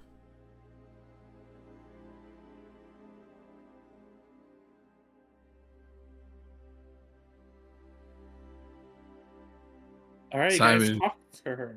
Yeah, Simon turns around. He's just in awe of the glowing. Ooh, have you ever drank before? I'm not trying to put you on the Yes. spot, but just I'm trying to get some references here. Yes. So it's that moment where after you've had a nice hearty amount of drinks, and then you turn and someone just puts a flashlight to your face. She's kind of glowing in angelic Oh, light. Oh, he's got the. I'm Is gonna this turn on an my actual webcam real angel? quick. He's Yeah. got the like the Look.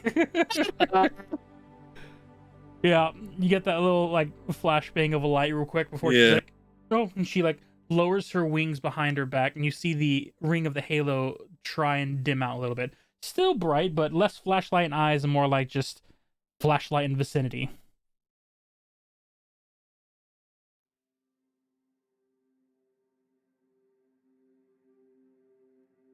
And who are you? Hello. And then there's like an awkward moment of just her staring.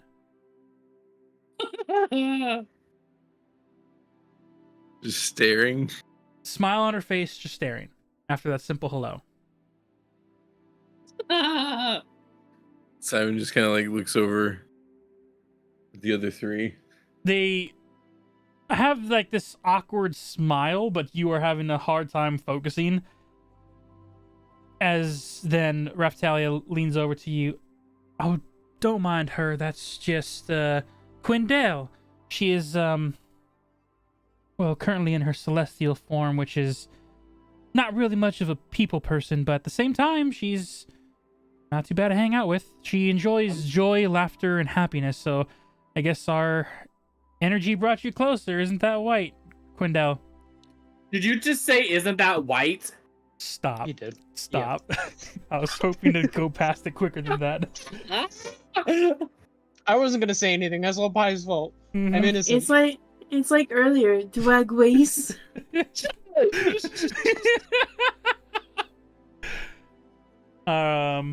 Oh, fuck. As Raftalia speaks to Quindell, Quindell actually turns to her, same smile, and goes, "Yes. Are you having a good time?"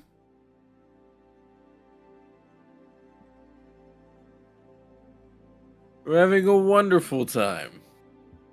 That sounds fun. She looks over the desk to Kaylee. "May I have a water, please?" Kaylee nods, goes over, gets a pitcher, adds some small things of ice, adds water, and sets it in front of the table. As she takes a drink, sets it down, and then just dwells in the happiness. Oh, I love her.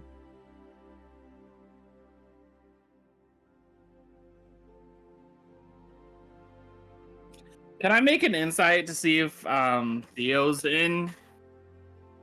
It's would be at this point that he would finally step in through the Oh, doors. about time.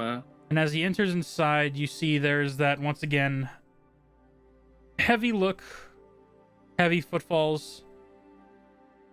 But at the same time, there's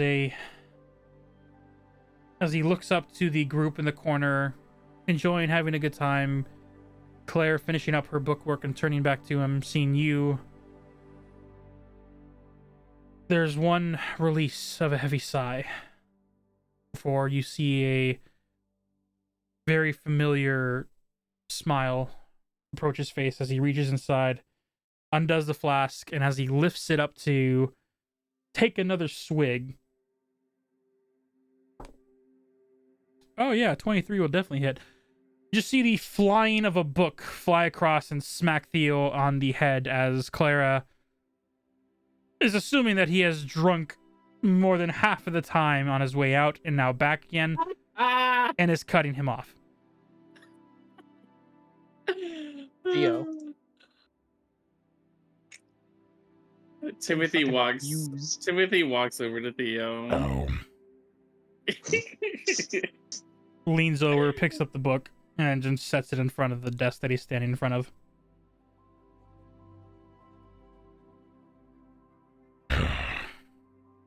Did that hurt? technically no. But it makes you feel better if I react. A natural one will not hit, and you just see the distant throwing of a stack of papers that don't go far.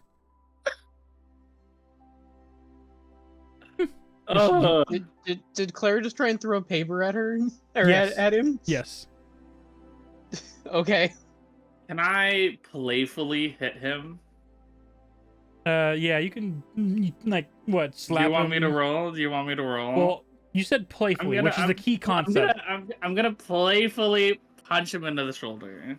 Yeah, you can, as his guard's not up, so you tap him on the shoulder, and he's like,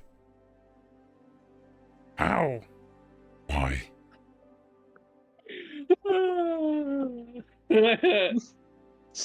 I thought it would be funny. I mean, at least it didn't really hurt you. It didn't. But at the same time, Way to make a guy feel strong, Theo. It hurt his feelings.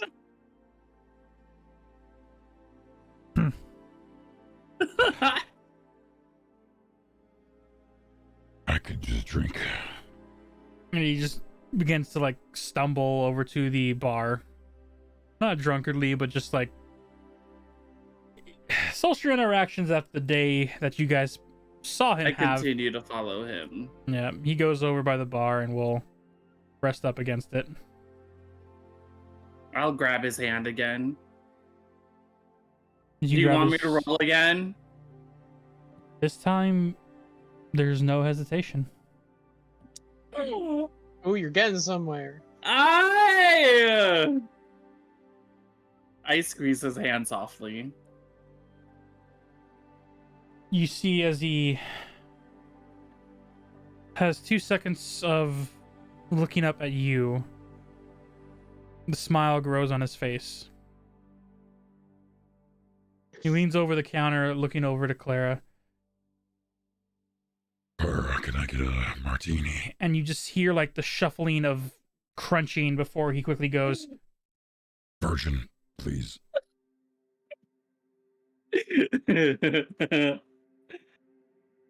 Clara like turns and begins to walk behind the counter. Pulls up a drink. Non-alcoholic. Sets it in front of Theo. Looks over to you, expecting to see if you want a drink or not. I'll take one too. Virgin as well. Makes the second one. Nice coloration of red. Sets it in front of you. And as the three of you sit here,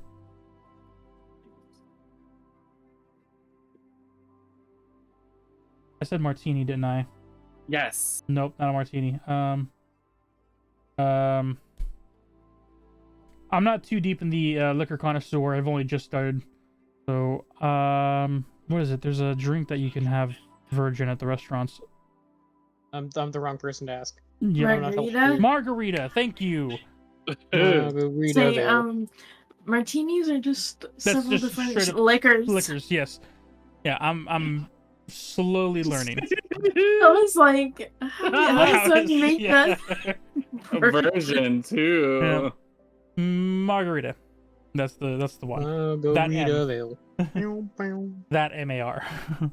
I mean, we could have gone for a Shirley Temple too and make that virgin too. Yeah. As the drinks take place and the day comes to a to the later evenings, Raftalia begins to get ready to perform for the nightlife that might be coming in. Timothy, are you wanting to perform as well, even though you have... Or what? You're not on, like, the schedule. It's, there's, like, shift type things. You're, with the violin player. You, a couple other instruments play back and forth and everything. You made your debut during the shifts, and now, like, it's like it's like weird work shifts where you work a certain amount of days, a certain shifts, and then you work with certain singers. Raftalia is practicing on stage. Would you want to replace the current person who's supposed to perform? Or do you want to relax? Nah, I don't want to take his spotlight from him. Okay. I'll beat him next time.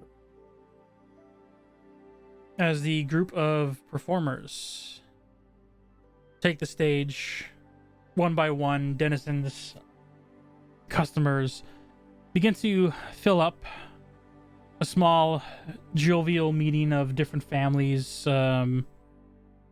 couples, more respectably, partners begin to fill the woods, fae and human folk alike. And as the party livens up, is there anything you guys wish to do before the night comes to a close? Hey, Theo. Yep. You want to dance? Oh, I haven't really danced in a couple of years. Oh, it's okay. I quite literally have dragon feet, so. Don't worry. I'll help. I'll Good help. I'll lead, Leo. Well, Theo. I say this because I kind of drag them all over the floor. Hey. Oh my god. Well, God damn. I'll help, Theo. You guys head up center stage, a couple others, enjoy the jazz-like music being played in the background. Raftalia singing, nice little jovial-esque, like, I want to say it's like Hit the Road Jack, but hopefully not just mentioning the song is copyright. I just mentioned it. I didn't play it, so hopefully it doesn't matter there. Yeah, no, that's But yeah, fine. it's like that like nice little swingy jazz music going in the background. Piano playing, Raftalia singing, and people enjoying the lovely evening. Performance check from you. I'm gonna give a performance check for Theo to see how well you two dance together. You got it. You're about to learn something from this man. I got a 19 plus a 7. Nice. That is a 15. Ooh. Minus 3 Oh, Ew. for Let's 12. whoa. can I give him a little help? Not terrible, but because of your stats and his base average, you guys have a nice little dance. For him, it's like trying to relearn how to ride a bike. It's just getting into the groove of the music, trying to shake off the day by enjoying the time he's having with someone he's grown quite rather close to over the recent years. Yay. And one last time, Simon, Constitution check.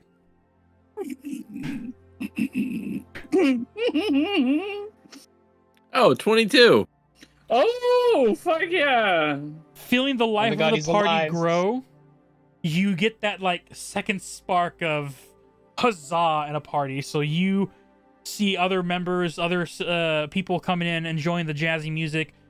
You hold up your whiskey glass, cheering, and others now begin to order their own little table portions of liqueur, and it's a surprisingly full night party.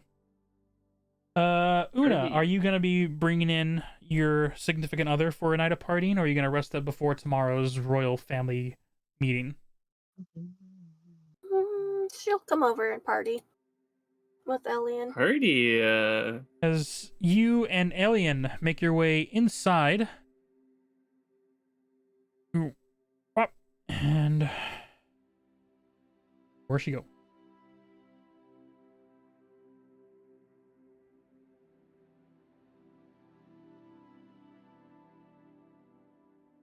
Didn't I already have Alien on here? No. I haven't seen anything for her at all. She's not there. I made the token. I just gotta have the token. 1 second. There you are. Open.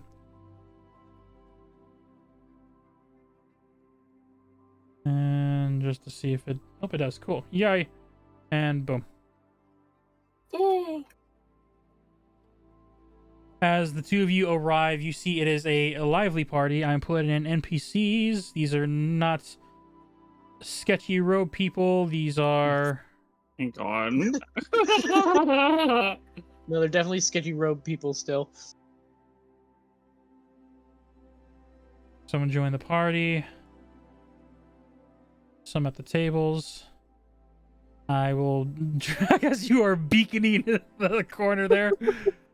Was there a sale in the cultist shop? Like, I want you to spend your week Weirdly, planning for got 3 to different them. campaigns, No, alright? you're fine, man. I can only make so many tokens. Oli's lamb got to them. Yes, my lamb has taken them into the cold. All hail the sheep. Meh. Anyway. Feel cheap. As the nightlife is glowing extravagance and very joyful this evening, the group of you are here.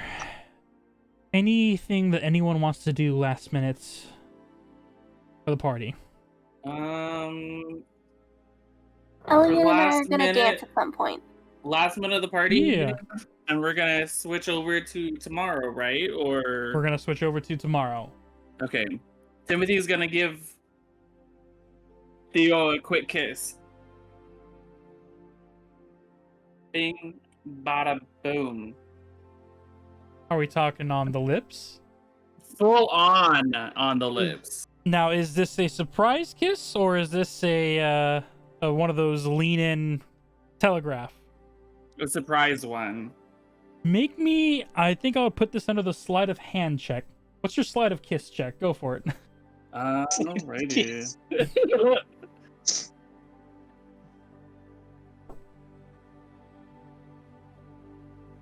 I got 16 plus a 2. You lean in and you plant one right on the center lips. As you give me a sec, I gotta make a few rolls here. That makes sense? That makes absolute sense? That's beautiful. As you kiss Theo in the center of this dance floor, in view of pretty much all the denizens of this area, it is a domino effect of first Raftalia being center stage singing as her perfectly singing voice goes into a scratch, shocking, like, and then tries to put it back together, which catches the violin's attention, and he fills a little too hard, and his bow snaps as he then scrambles to search for another bow next to his chair. Followed by Clara looking from across the room, dropping a glass cup. Wow, I surprised everyone, you guys. It was a 5, 4, 10, so... No one saw this coming. Oh my god. And, oh yeah, Theo. How you doing, buddy? With the 7. Oh wow, You see, he totally as did not see it. he did not see it coming to the point where during the dance number and the kiss, he's supposed to take a half step back, but the back heel drags, no pun intended, against the floor, and he trips backwards. Now the question is, do you wish to trip on top of him? Yes. God. In a perfect fluctuation of him tripping, reaching out for your hand, you grab onto his. You fall to the floor, you more comfortably than Theo, as his not head smashes against the floor, but he's in shock of just like, oh, looking up, and now you land perfectly on top of him. Giving him goddamn brain damage, my guy. And he is staring with the first time you have ever seen him in such a adorably shocked look on his face.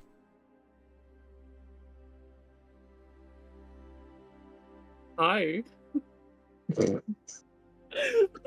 Hi.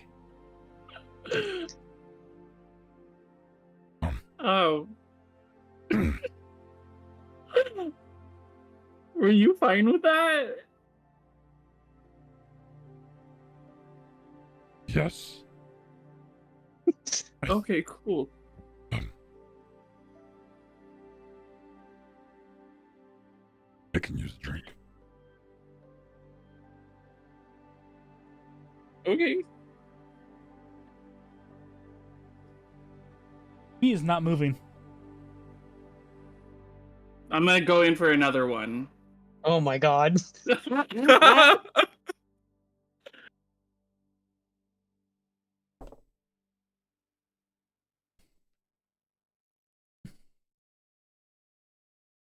As you move in for the second kiss, he allows it at first, still a little shocked and dumbfounded. But then you feel still rough, scaly hands. But the embrace of pulling you in. Yeah. And then I get thrown. It's at this moment that there is a huge shift in musical numbers as it goes from this what was a jazzy high popped dance number. After the violinist grabs the new bow from the side, Raphtalia like taps her claws in a certain like almost Morse code, and you see the pianist, the violinist, the bass player, and the drums shift it to a more romantic jazz number. Fuck yeah. Durant's being one of the sober ones along with Una. Look around and see the almost happy looks. Shocked still, but happy looks of the denizens of the woods. Una and Durant, because you two are not drinking heavily, otherwise I would also include Simon. Well, Simon, you can, but you're at disadvantage. That makes sense. Feel free to make an insight check on one denizen in particular. This is 23. This is looking at Clara. Oh, 23. Are we making an insight? You're making like, an do we- an insight on Clara. Okay. Which And Simon, feel God free to damn do it. it as 11. well, but you're doing it at disadvantage if you do so. oh. 11. I lost my eyes in the fight with the hag. My eyeballs fell out. Your My ears and my ears have started bleeding. So let's see. I rolled a 24, but that's before disadvantage. Yep. So you'd roll again and take the lower. Let's see what I get.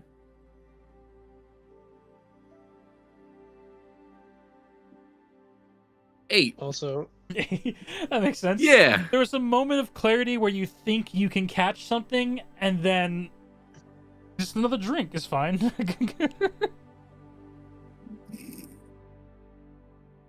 Durant, you are focused in on the scene taking place in front of you. As the person you were supposed to be watching is now making out on the floor with the owner of the woods. I'm gonna yell out, I know you own this place, but get a room. I got one. And Una, you were able to look back and see Clara at first, which would look like a shocked expression as her hands are over her mouth, and there are tears beginning to stream down the sides of her cheek. Oh my god. But with the 23, you are able to catch just long enough as her hands drop past her mouth, and you see the most pleasant smile. Oh my god. Yay, she's happy about it. I thought it was the drama and I was breaking them up. No? What? Ooh. This is the expression she has on her face is almost like if this is the first time in a long time that she has seen what you can now put together as her closest friend, if not mentor, embracing in any resemblance of love. Oh my god. You guys, Timothy did that. Good. And that is job. where we're going to end today's episode. So we're not going to tomorrow? We're not going to go to tomorrow. I will save that for the next session because tomorrow has the Kings thing has a lot of going through, but we've had a lot of reveals. We've had a lot of sessions. We had a lot of mishaps thanks to my own technical difficulties. We had one player fall asleep. I was about to say, I'm not convinced you aren't asleep again. So we're going to Listen, call it there. Oh my god. Nice. You got through that heavy scaled armor of his. Do we have Yes, to wait I till we... did. We have to wait Yeah, till can we do it next week too? I work next Saturday. Yeah, he works next Saturday. Oh, That's the schedule we were having to ouch. do. So I'm gonna be a buzzkill. I'm not gonna be available in 2 weeks. Oh no! We're waiting a month. Yes. Fuck that. Longer than a month. Fuck that. We might see if we can do a one shot because we kind of need all of you. I need all of you for the meeting of the royal family. It's going to be a big event. Make sure you tune in for those watching on YouTube. You We can do the bunny one. Yeah. We could. We We'll do could. the bunny one. You won't be there. I haven't made anything, so Yeah, we could do a one shot for that day specifically, so that we can have our D&D fix for everyone that wants to participate. It is going to be like this. We said Easter, but in reality, it's probably just going to be a rabbit folk campaign or a rabbit folk one shot. Yeah. I was gonna add in a We chicken, gotta but get- I haven't made anything, so I don't. We need to get Morgan to get her set up and make sure she can be there. And we also, I don't know if she doesn't want to go live, right? It was supposed to be a offline thing. I'll ask her about it tomorrow. No pressure, because if she wants it offline, we can still gather and have our fun time and just have the session on hold stream wise. I would be fine with that, Yeah. as long as I'm able to do D&D again. Yes, we'll because discuss that for God, we've made another time. addicts. Yeah, we'll discuss that for another time. It was. I've been missing my live in-person D&D has been getting canceled because everyone's been getting sick. Everyone has jobs they need to do, so it's just like I'm in the mood for D&D. Yeah, I feel that. So for the stream, it sounds like the following upcoming in 2 weeks session will be postponed before they meet the royal family. But in the meantime, I hope you guys still enjoyed the journey we've had thus far. The laughs, the sadness, and the new spark of love that was once long dormant. We hope you all have a good one. And I say this with the absolute joy. See you on the next episode. Peace.